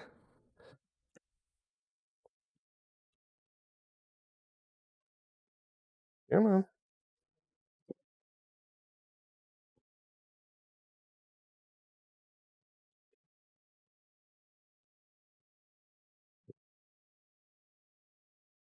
Right, I want one over by the controller ports. Yeah, so this whole thing is, this one is a whole lesson in what not to do. But I got enough screws to keep it in. It's not wiggling, it's not flexing. I have screws next to the ports. So, good enough. I'll check my Genesis box here to see if I have more screws just laying around.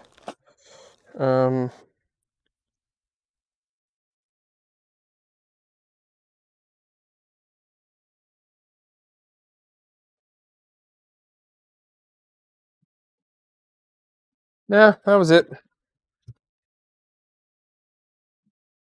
Wins the good enough award. And funny enough, I don't have the power button mechanism for this as well, but my friends at Brooklyn Video Games are keeping an eye out for me, so I'll just stick my finger in there every time I need to power it on. Not a big deal. So this is perfect. This is now so I could do PAL testing with this thing without having to lay a motherboard down onto onto a surface somewhere. So this actually works out great. And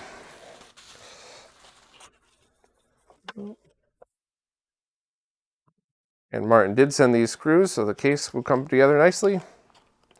And by the time I get this together, that super glue should be dry, so we should be good to go. Now, I think it's okay, perfect. Went in nice and easy.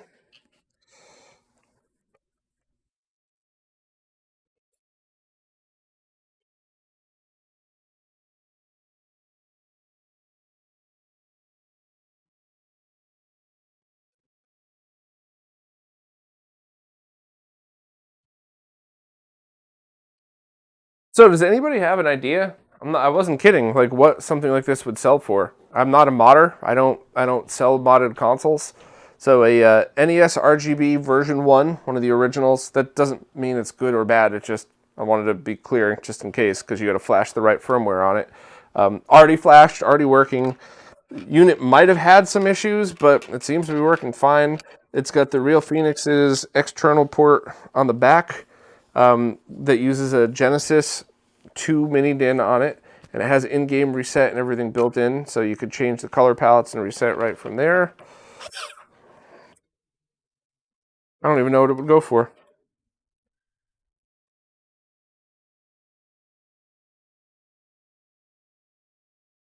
Do I appreciate the majesty of composite video? Yeah. So on a CRT, absolutely.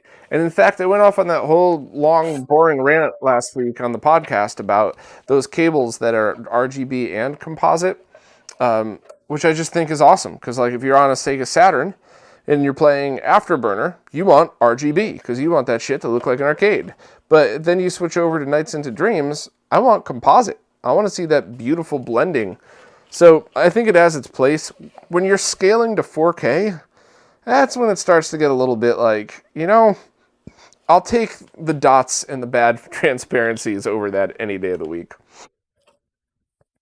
So this is awesome. Here we have like this is basically like an ad for the Retro Gamer Store shells. I have their separate piece over here and back.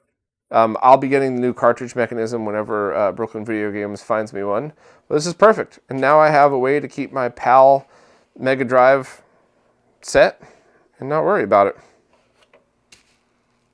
Yeah, nice. I think this has got to be PAL. It says BDM5 VA4. Yeah, this has got to be the PAL one that I did. So, awesome. Any questions about this? I did the full stream on it, so if anybody wants to see what this would actually look like as a finished product with the LED and the buttons in it, please check that out.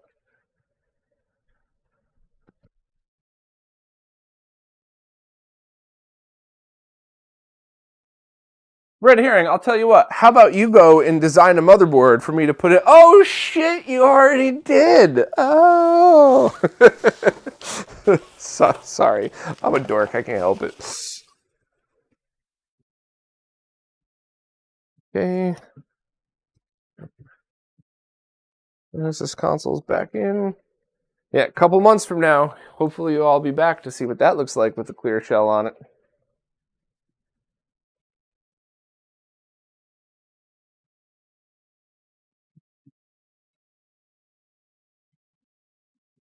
And if anybody could, so wait, I gotta preface this. Don't put links in the description. YouTube will automatically capture them. But if anybody has the name of like a YouTube, scan the, scan the chat to do a giveaway thing, please let me know. Because I do have some other cool stuff here that may come in handy. Including, I would definitely be willing to give away some of these extra doors that Martin sent over. Because I think those are pretty cool. And I do think that there's probably lots of us out here who need those. So anybody has the name of a program we could do that, I am 100% willing to try whatever you got. And if it fails, at least you all know that I tried.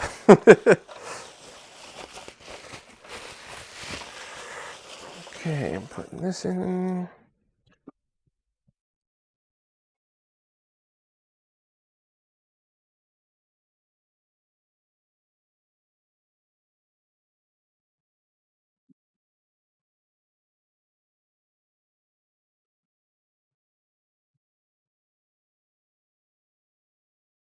Vorn, do you have the extra cartridge guides with the flaps? I'll totally buy those off you. I never want to cannibalize Genesis consoles, but Brooklyn Video Games, I was talking to Andy over there, and I was like, hey, do you have any smashed Genesis consoles? And he's like, oh, we just had one, but I parted it out. So, like, that's the type of thing I would love. If you have one that was, you just have those parts laying around because you pulled them from smashed machines, hell yeah, I'll buy that off you. That would be very cool. Whatever you got, cartridge flaps, power button, any of it, all of it, don't care, I'll buy it. Oh, thank you, that's really nice. Are you on Discord?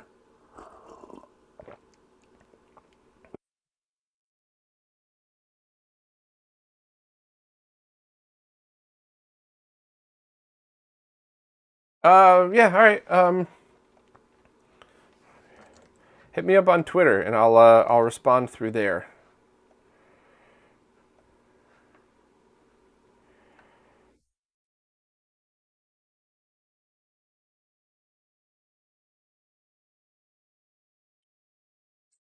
Okay, so, wow, this is both stupid and hilarious. The Famicom shell is so damn clear that I looked right past it for a half a second. I was like, what did I do with the shell? Oh, it's right here. Okay, I think this glue is dried enough to get this done. Yeah, okay, so I'm still going to be gentle with it, but I think we're good with this. So let me put the spring back around. Now let me finish this installation here.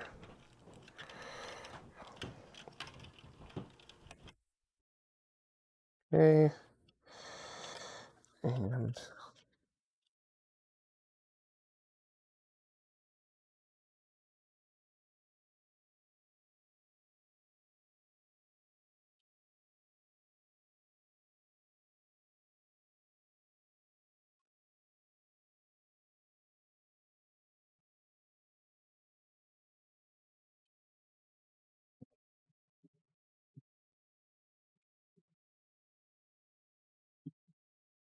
Japan in the 80s, all kids were required to sit 3.5 inches away from the TV.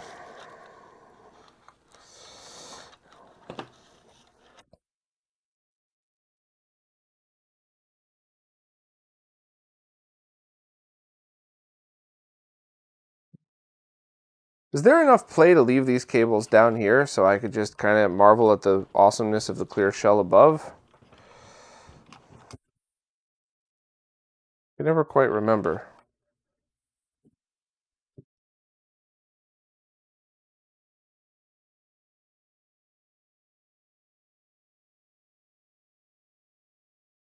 Check the chat.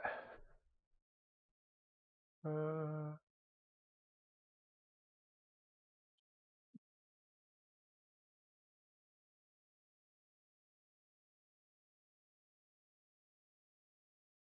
so everything is appearing to be perfect.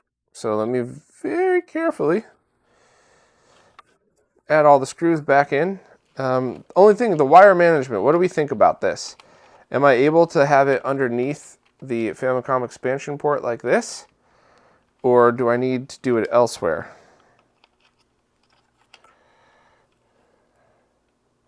I think this has to go on the inside over here. I have to get that wire through, but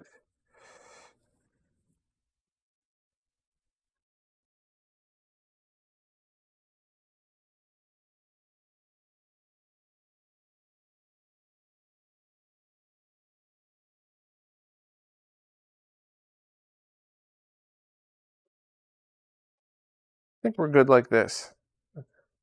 I hope. Fingers crossed. So let me start adding the screws. No one's chimed in, so I'm assuming I'm safe.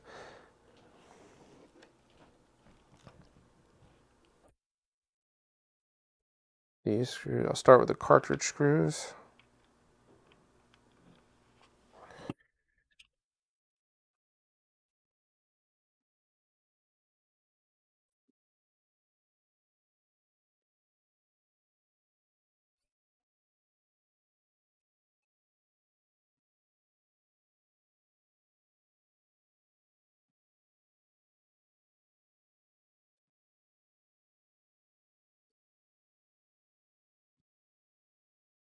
Okay, so far so good.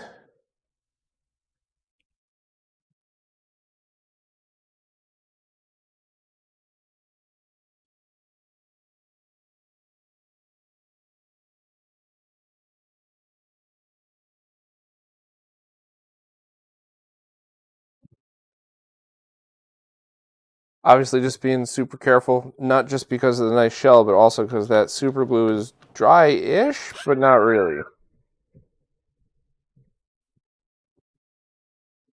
Okay.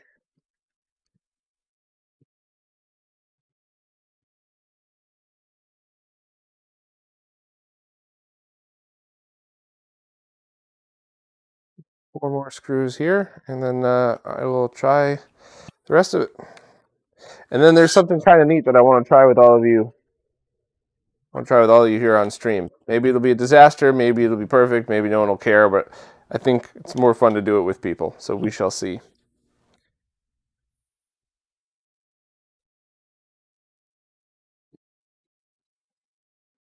Don't you love that sound? Stripping of 40-year-old screw heads. All right. It's my fault, obviously, but gotta get it done. So far, so good. Everything's coming together nice. Damn, that's a clear shell.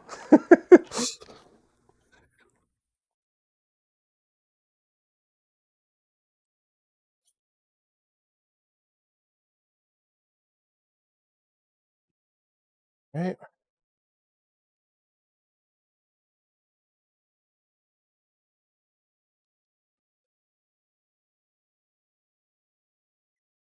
All right, here's the part that we find out I ran a wire wrong and have to take it all apart. Let's see, did I get lucky? Or did I do something stupid?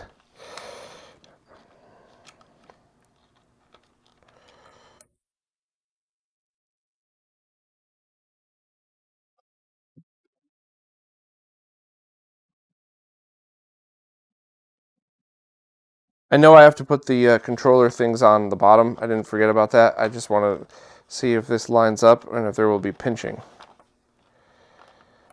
No. Thanks to this super clear case, I'm able to see that as long as you're careful when you put the bottom on, there won't be any pinching. Well, that's nice. Now I get to be even clearer and see through her. All right, sweet. So let's get these on. And let me check the chat. Am I forgetting anything before I bolt it together? Oh,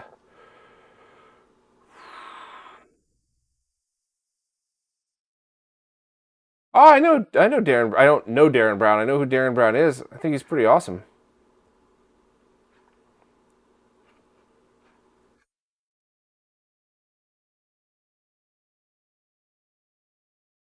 Got it. Got your message, buddy. I'll get back to you immediately. But immediately after the stream's over. One of my favorite. I think it was. I can't remember if it was Darren Brown or if it was Banachek, but I think Darren Brown did a whole thing where he was like, "Okay, here is how psychics fool you. So who in the crowd has, and he goes through the whole thing, and the whole time, The whole time he was like, this is fake, this is not real, I'm showing you how to do this, I'm showing you how people trick you. And after the show, many people came up to him and was like, hey, your show was great, I absolutely loved it. Look, my grandfather just passed away, is there any way you could help me talk to him? And he's like, it's fake.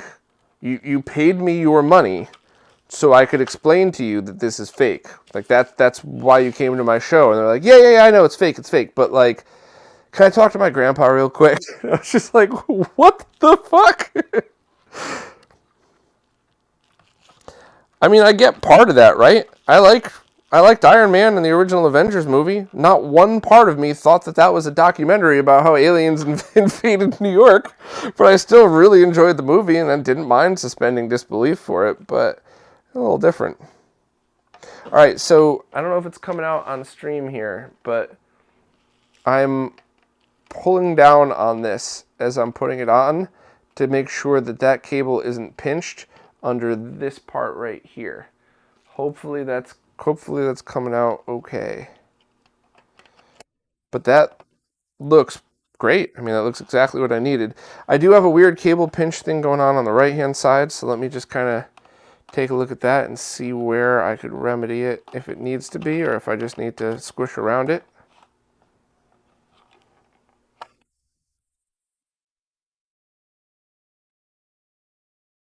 Yeah, I think the cable's pinching over on this side, but I don't want to mess up this thing that I just glued, so I have to hang it off the end, which is just out of frame. Let me rethink that cable, check the chat in case anybody has any suggestions.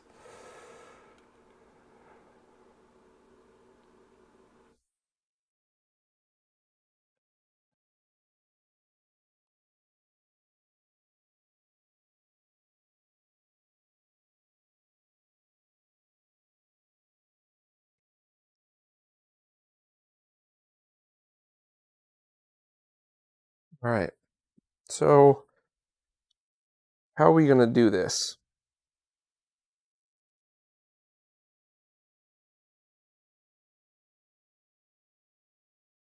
Oh, wait a minute. Don't I lift this up and put it on the other side? Wasn't that how I fixed that last time?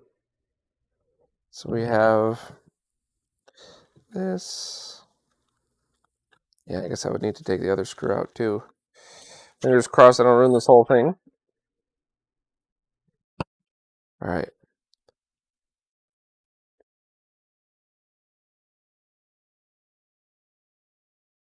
I think that was the solution. I'll hold that up as soon as I get everything slid into place, but I think that was it. Yeah, I think that is it.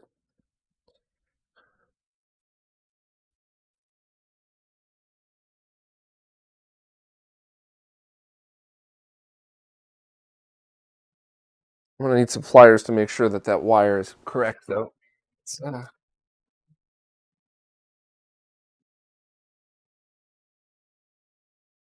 Yes, Rasmus, good job. That's exactly it. So it has to be underneath this, but it has to be up and down, not side to side. So let me use some pliers.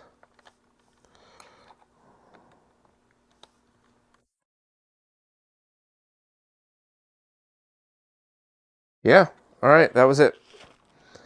And there's some pull to it, so it's not getting crimped down.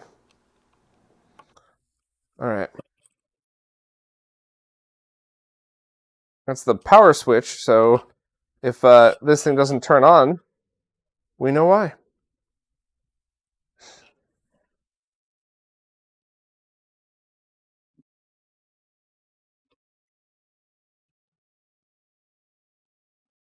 All right, same thing as before. I'm grabbing at the cables to keep them away from that. Looks nice and clear. This side, both sides are going down easily, so that looks all like a win. So now I'm gonna just screw the case together. I'll go middle out, and we'll take a look at the final product.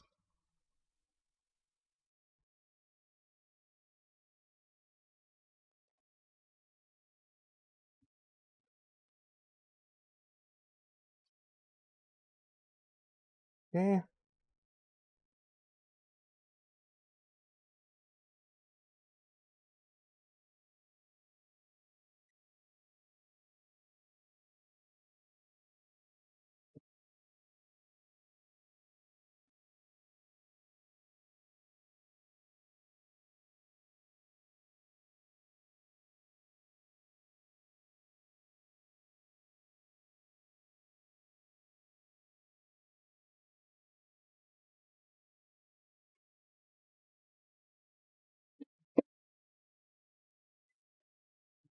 Okay.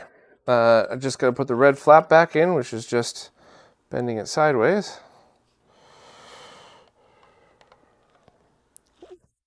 I wasn't supposed to put that on. No, I had like one of those freak out brain fart moments. Like that wasn't supposed to go on the inside, was it?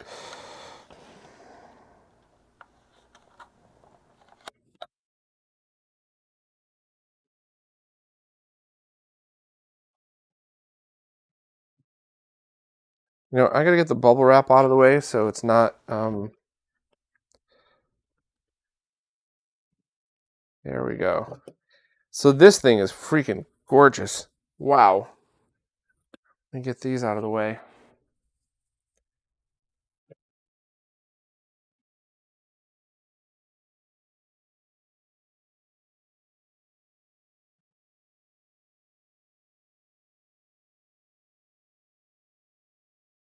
Wow, that looks really cool. Really cool.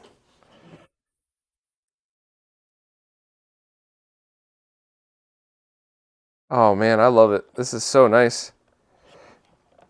And the clear cartridge mechanism.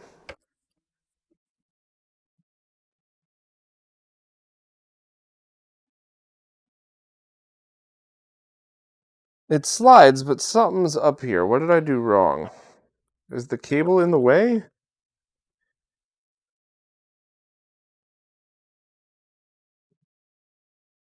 Let me, let me-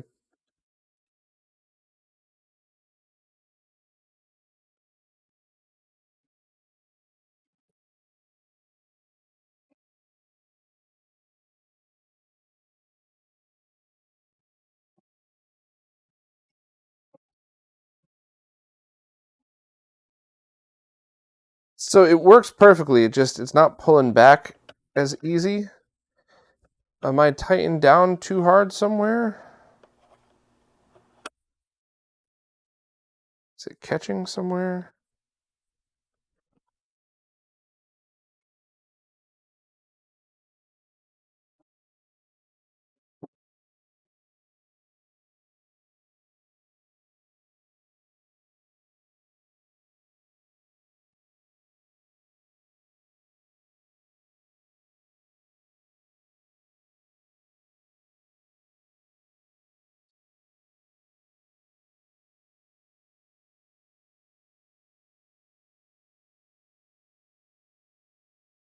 I was gonna say I didn't put it on backwards because that matches.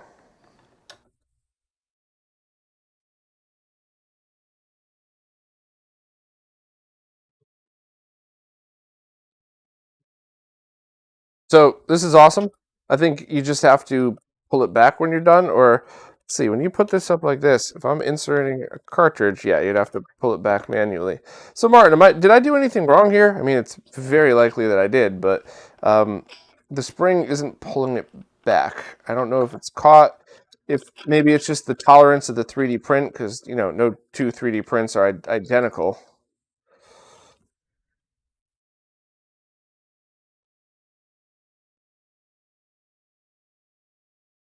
I mean, I still love it. Don't get me wrong.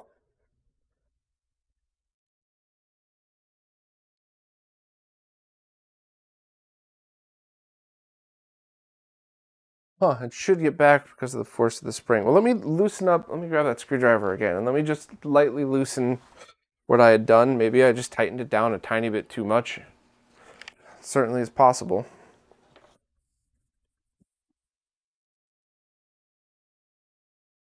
Quarter turn each.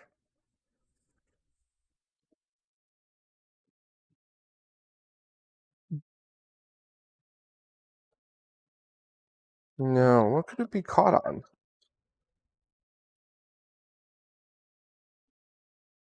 It would be easy to blame that wire, but I don't think that's it. It's not hitting anything.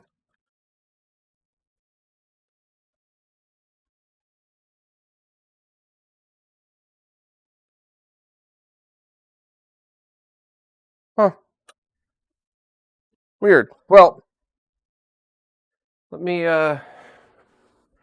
it's possible. Possible some cable is touching it.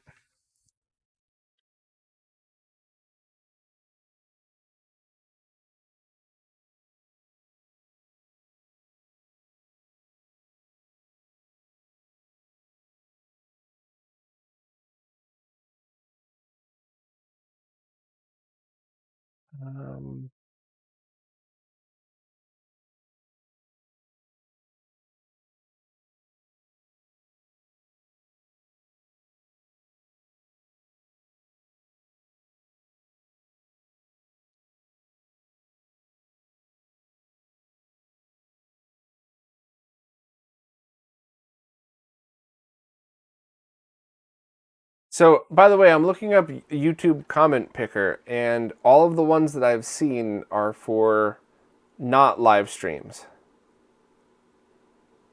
Does anybody know one that would?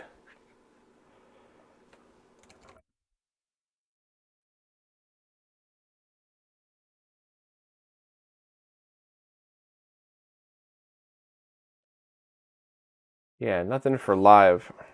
I got one more thing to show you all, and anybody that stuck around, I hope would get a kick out of this.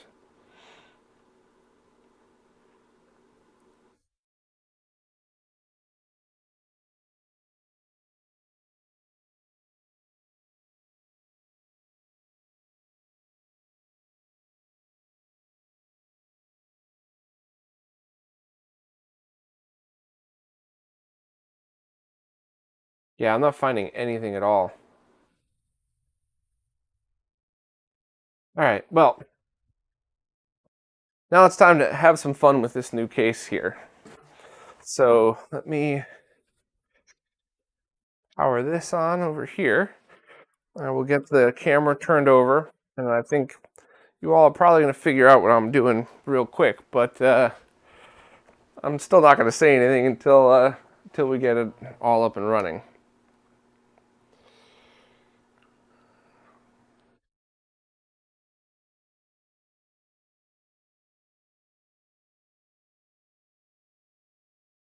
Okay. So we will start with this beautiful case up here.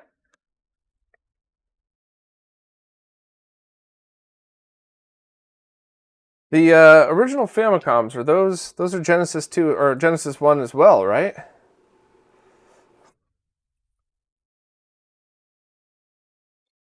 For power supply, sorry, Genesis 1 power supplies.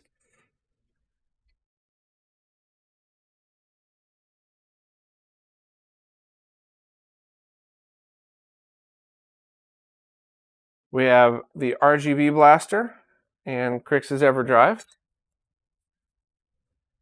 And I'll get the RGB cable out the back.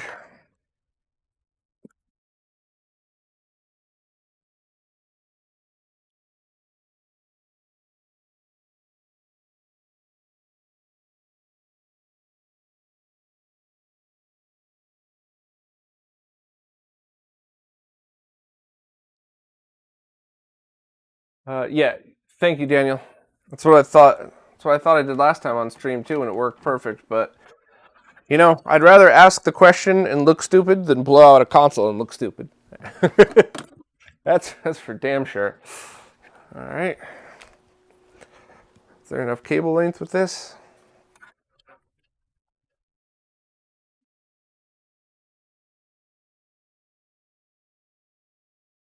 I might have to.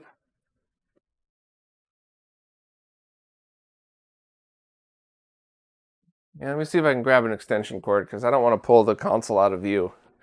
I want everybody to see what I'm doing with this.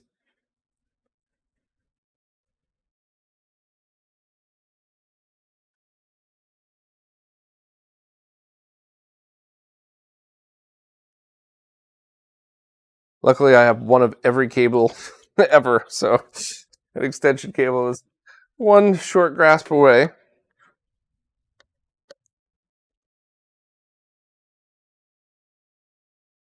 Okay, that's cool. Not unexpected. Hold on a minute. Ian's not here, so we can't have this. There we go. And here's where it's going to get weird. Here's what I wanted to do on stream, and hopefully you all would have some fun with this. What I have now is Pork's NES to Famicom adapter and a zapper. let's see if this thing can work with the zapper for player 2. Obviously, we need to try it twice because this isn't labeled player 1, player 2. But that doesn't matter as long as it works, right? So, that plugged in.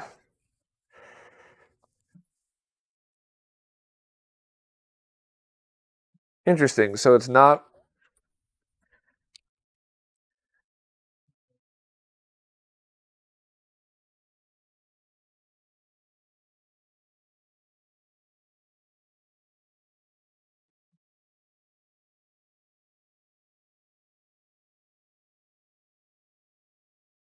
So that might be player 1. Oop. Oh. We might be lucky. We might be lucky. Let's shoot some ducks.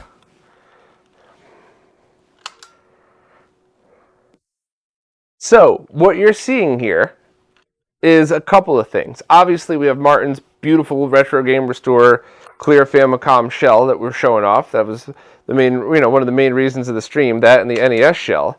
But we also have Crix's RGB blaster showing that it is a zero latency device. Otherwise, a light gun would not work at all. And now we have Pork, Mr. Add-on, has his Famicom adapter that includes the pin for light guns, which means as long as you saw here, there's 2 of them, so I had it in the wrong port. As long as you have it in the right port, then this thing will work with light guns as well, which I just think is absolutely killer. And I am really excited to mess with this. This is very cool. The other thing that I wanted to test that I just saw was that when I first booted this, as soon as this was plugged in, the original controller that was built into the Famicom wouldn't work, but that's because this was plugged into controller 1. So let's see now. Yeah, so when Pork's adapter is plugged in, you can't use the original controllers, which makes sense. Let's see.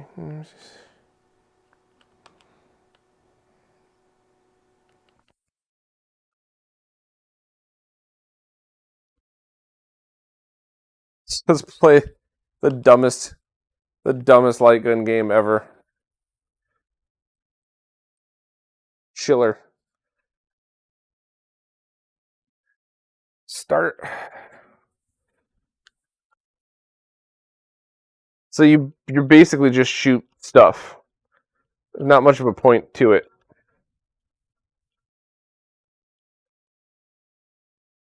Yeah, this game's terrible. But more importantly, it works with light guns.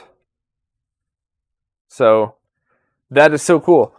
That is so neat. I'm so glad I was able to test that with all of you.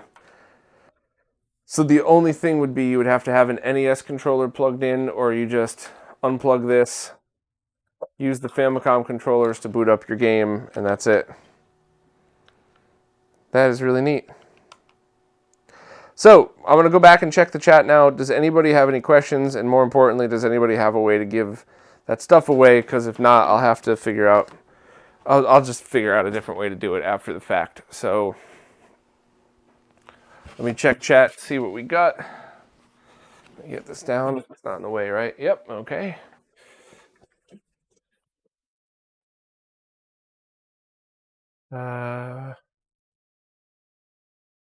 Hey, what's up, show?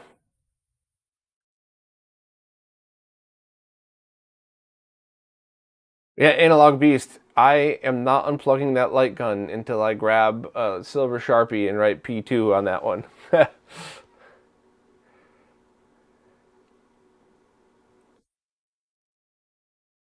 Yeah, Martin, to get somebody over here to grab a second controller to move the duck around. Try the Famicom ROM Super Mario USA with the adapter to see if it works. Usually that doesn't work with external controllers. So Dan, please just be specific because I've never messed with that before. Do you just mean that I should grab an NES controller, a standard NES controller, try it with the adapter and see it just boot the game Super Mario USA?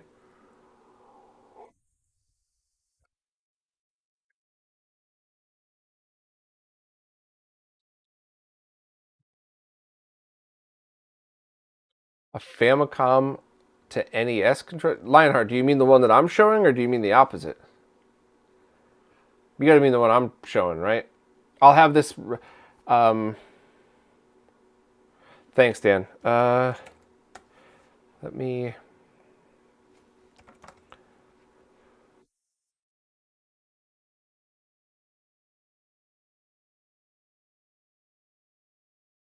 Yeah, I will drop this in the chat. This is the one that I just showed, and I'm gonna write a RetroRGB post about this 5 minutes after I get it. So.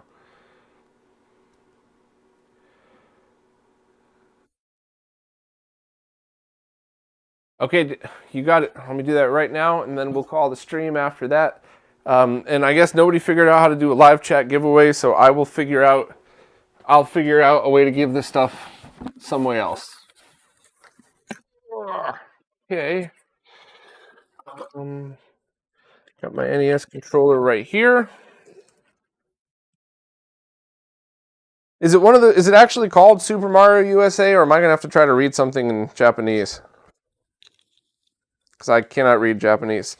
Oh, okay. So this controller adapter has like a little thingy on it to designate player one. I'll show that on camera in a moment. So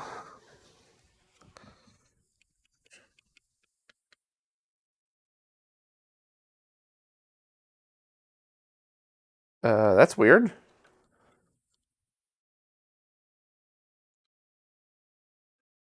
My NES controller is not working. Huh. Let me power this off. Let me unplug the light gun just for the heck of it. Now I only have the NES controller plugged in. Go from full power off to power on. NES controller is not working at all.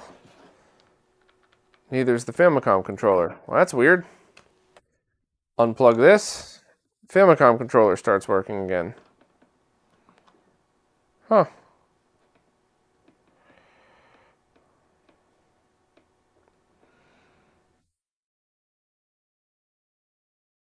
Maybe that's an Everdrive thing though. So let me load the game and see. That could be an Everdrive thing. So it's working with the original Famicom controller. Now let me plug this thing in. Not working with this one. Weird. Very, very weird. Is this not plugged in all the way? Is that just my own stupidity here?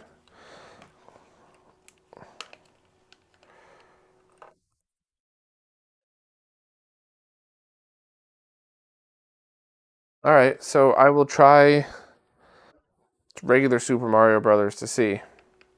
Yeah, it's still not working with this. I mean, I use this controller all the time. We could try with the other NES in a second, actually, just to double check. But let me... So...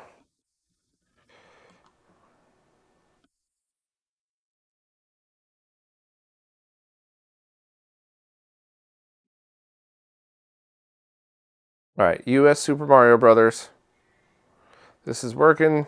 Jump, jump. Now let me plug this in. This is player one. All right, now it's working. So you all were correct in that Famicom, NES to Famicom controller adapters don't work with Super Mario USA, and it looks like this controller adapter is not going to work with the Everdrive in the menu, which makes sense because I think you might have to pull different ports. NES experts would know way more than I would, but the important thing is that Pork's adapter totally works here, and I just have to note that in my write-up. Or maybe all of you already know this, and when I go back to check the chat, you're all making fun of me. That's fine too. That's totally fine too. So that is a win. I'll check the chat, and I also, since we have everything fired up, I might as well try the NES again for the heck of it. But let's see what we got here.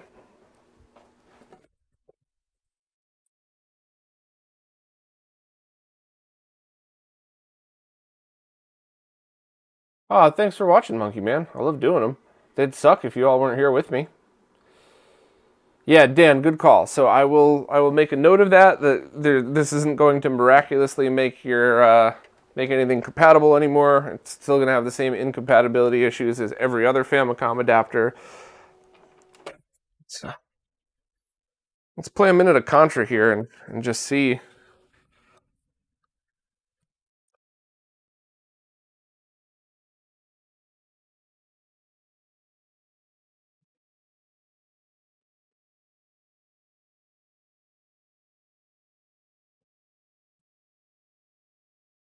Okay.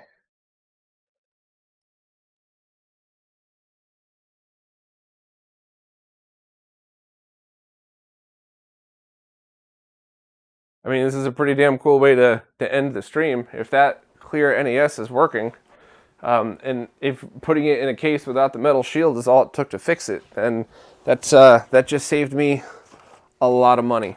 A lot of money. Let's play this for a second.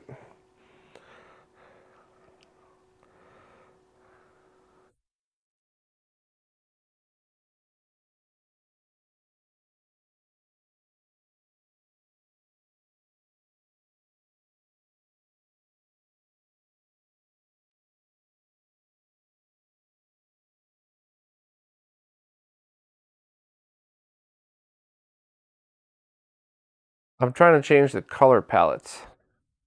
Yeah, that's it. I think you hold up and select to do that. Yeah, so up and select.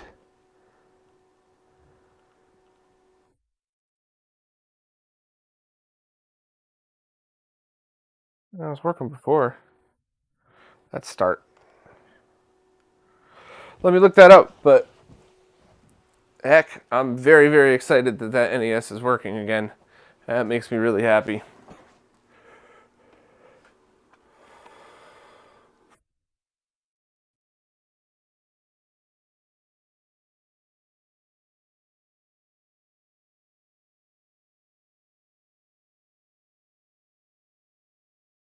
Um, it's all right. So select plus start plus A and B is a short reset or long reset, and then select start and D-pad right and D-pad left select goes through the palettes. So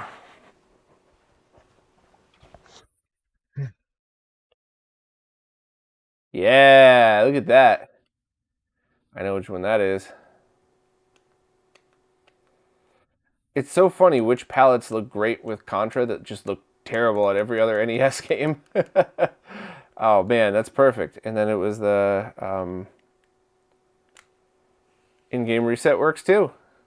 So that's the quick reset, 1, 2, and that's the hard reset. Oh man, I'm so excited this all works. This is great. This is absolutely great. Oh wow.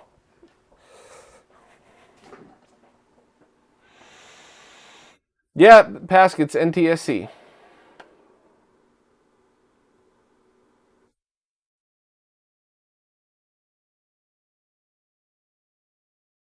Let me check let me check the Everdrive just in case, because I know some people were having issues with in-game reset while using the Everdrive. Ooh, I'm trying to walk around this without tripping over. Actually, did I just no, the track mode stopped at the same moment that I put my hand near it, and I was like, what the hell just happened?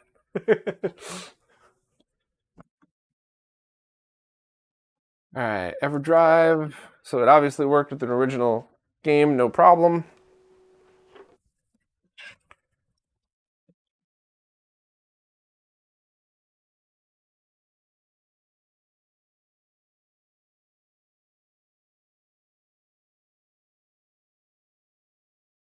Interesting. So maybe this is the in-game reset um, Everdrive error that people sometimes talk about. Actually, maybe that's what was the problem on stream. Although I could swear I tried an original game, so I'm gonna add the latest firmware to that and try another game.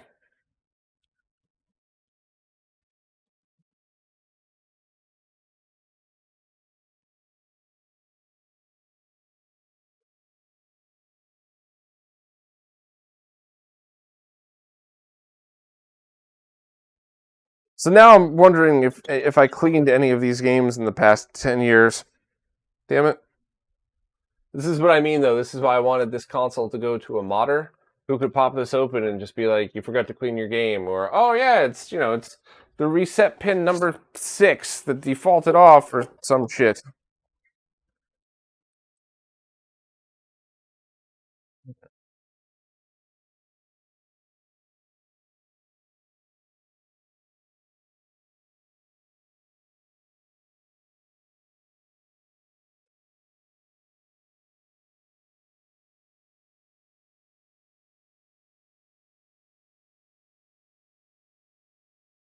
Try that in-game reset again. Yeah, so this is what happened last time. This is the exact thing that happened last time. It worked perfect with original cartridges. I put in the Everdrive and it didn't work, and then it stopped working with original cartridges, and then I waited a little while. Let me unplug everything. Power cycle. Anybody got any clue why it's doing this? Or anybody only use original carts so they don't have to worry about any compatibilities? That's so weird. Yeah, that's exactly what it did last time. I'll have to figure that out.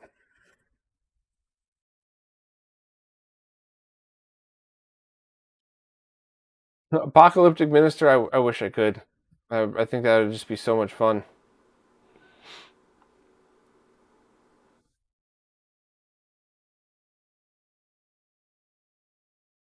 Oh, thanks, Daniel. Appreciate it. Fortunately, I have to sell quite a bit of this, but I certainly appreciated every freaking minute I had with it.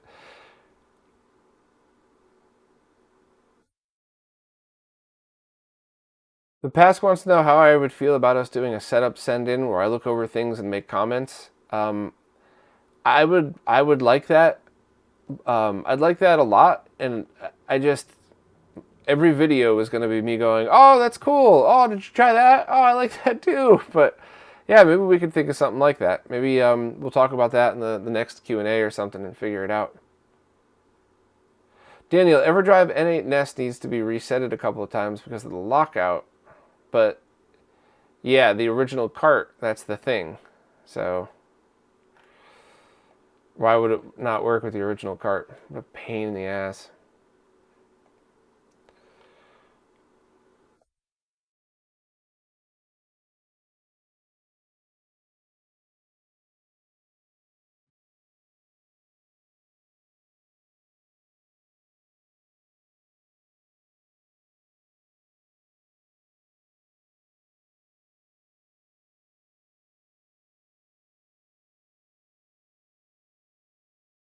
The blinking light win worked. Some of the some people had cartridge grip of death issues with it. I didn't, but if I'm gonna play an original NES over a Mister, I'm pushing the cartridge down. I know it's dumb. I know it. I'm not saying it's not dumb. I know it is dumb, but why would I go through the trouble that you're seeing here to get this stuff working, to get the palette that I want, to get this beautiful case so I could physically see this thing and not want to go to put the button down. So, yeah.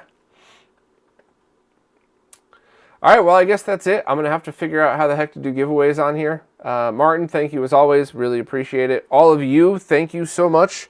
None of this stuff would be fun without hanging out with you while I do it. So, yeah, seriously. This is so awesome. I will have another live stream, hopefully on Monday, testing another product that I think hopefully everybody will enjoy, at least watching the whole. It's going to be a nerd one. This was more of like a general fun one. Monday's going to be a nerd one. So Nerdcast on Monday. But yeah, awesome. I will see all of you soon. Thank you so much. Thank you for the super chats. That really helps get the stuff that I need to make these tests. So you're all the best. Thank you.